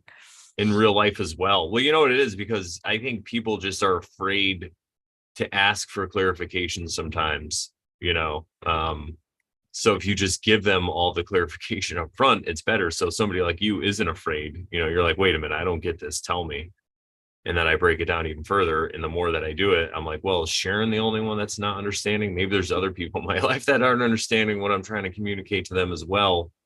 So maybe I should be more patient with them. I should realize that they're not just going to understand the stream of consciousness coming out of my head, because I think a lot differently than most people do, or everybody thinks differently than everybody else, right?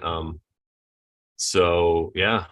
I feel So like dudes tend to be short and curt, and like even with each other, and like they are not super communicative, which that's the way they are. I'm not knocking it, but they also tend to like miss things or not understand or misunderstand, because they'll just assume, because they won't ask the question. They won't be like, wait, what'd you mean by that? Or can you clarify? Is it at 6 p.m. or is it at 6 a.m.? Or, you know what I mean?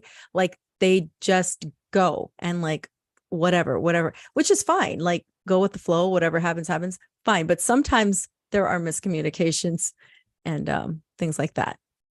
what do you mean by those who know don't talk and those who talk don't know? What do you mean exactly by that, Brandon? We'll get Yeah. All right, awesome. Well, we're right at the 2 hour mark, I believe. And it looks like we pretty much, 2 nailed and it. 30 seconds. All right, awesome.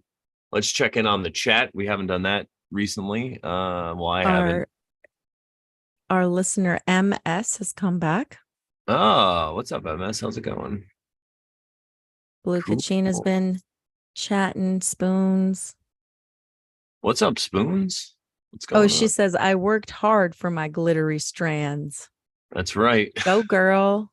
Yeah, that's what I'm saying, right? Like, you have that experience. People see the gray or whatever it is, and they're just like, oh, maybe I'll listen to this person because they might have a little wisdom experience. And it's easy for me to say, I guess, because I've always looked young. So I spent my whole life kind of trying to let people know that I'm not as young as I am. Like, yeah, I'm old enough to be in the Marine Corps. I'm 18, even though I look like I'm a giant 12-year-old.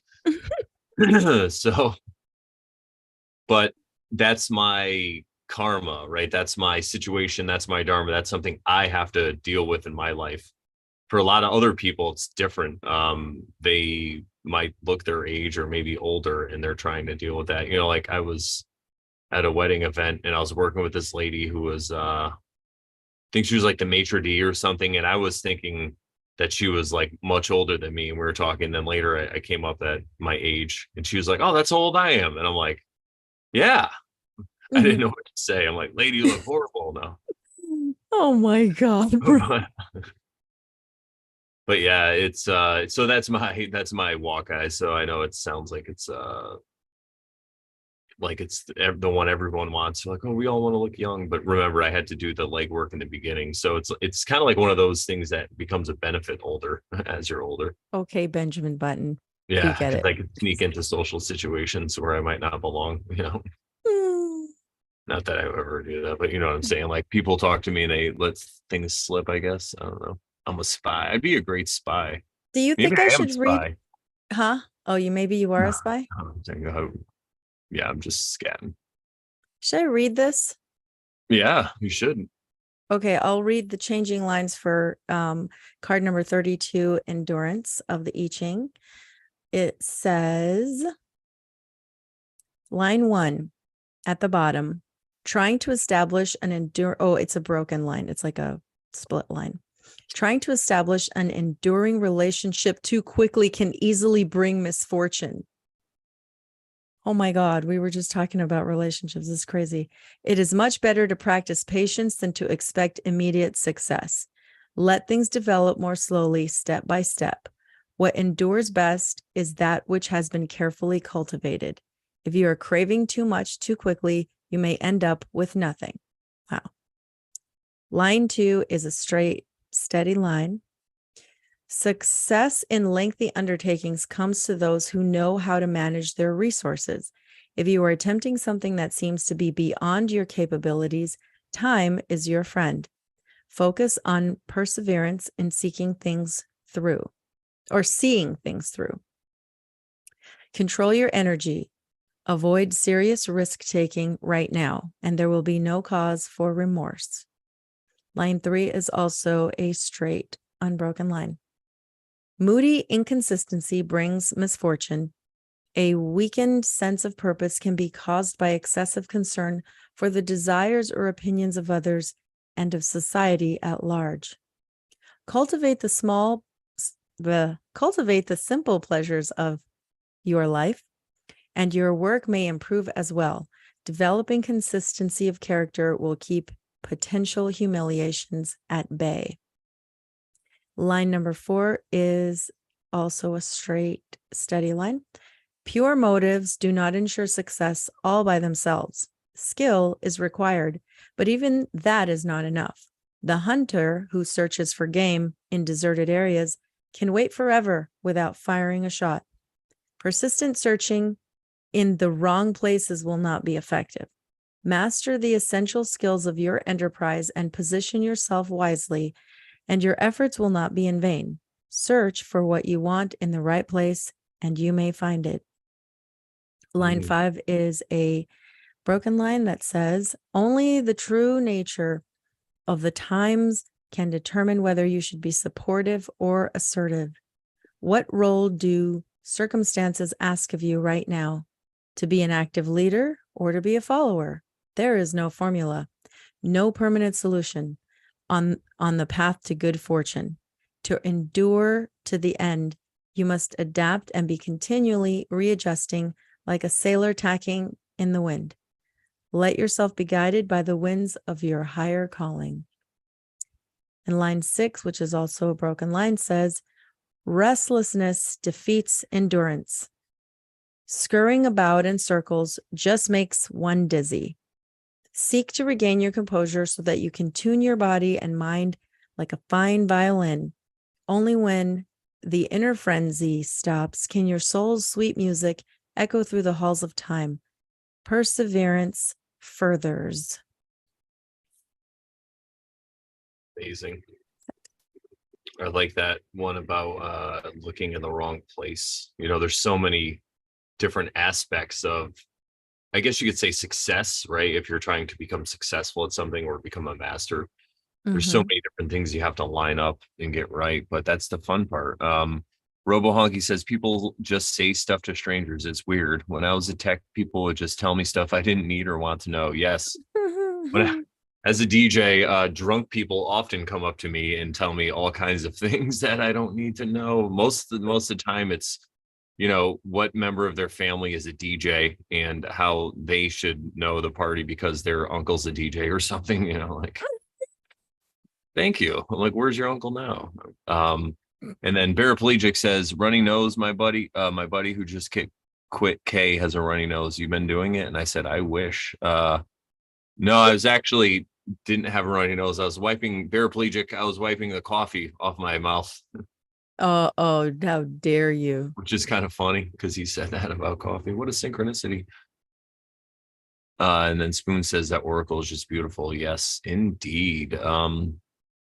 Amazing. Well, everybody, remember, morelaws.moreproblems.com is the website. Click on the Oversharing tab, and you can get all your Oversharing needs. If you like to support us, that's the way to do it. It's all there. But the best way to support us is to just subscribe to the channel, hit thumbs up, share this around with people who you think would benefit or appreciate and enjoy this stuff. Yes. And shout out to comment, the chat subscribe. Again. Yes, like, comment, that thumbs up button. It doesn't take anything. Just hit the thing. It's funny because we get a high percentage of thumbs up, like from some other videos that I watch. You know, you might watch a video with like 1 million views and it has like a couple thousand or 10,000 thumbs up. But with ours, we'll get like 50 or 100 views, but we get like 20 or 30 thumbs up. It's great. So we love that. Thank you guys. So it means that people are really, you know, digging it or watching it. Or maybe I just have a bunch of shadow accounts where I hit thumbs up. I guess you guys will never know. I don't have the time for that. Yeah. Is there anything you'd like to say? Is there anything you'd like to say, Sharon, before we stick a fork in this lovely episode? I'm good. Ready. Awesome. All right, everybody. You know what we say? If you're not oversharing, then you're totally being a Karen. That's right. Wait, is that the old one? Yeah, that is the old one. Oh, wow. Let's go with it, though. Yeah, we did. And we're not trying to tell you how to live. We're just oversharing our experiences. Could it be? That's right. And maybe telling you how to live a little more simply. Maybe. Could be. All right, guys. Until next week, have a good weekend and have a good week. We'll see you later. Take care. Bye. Bye.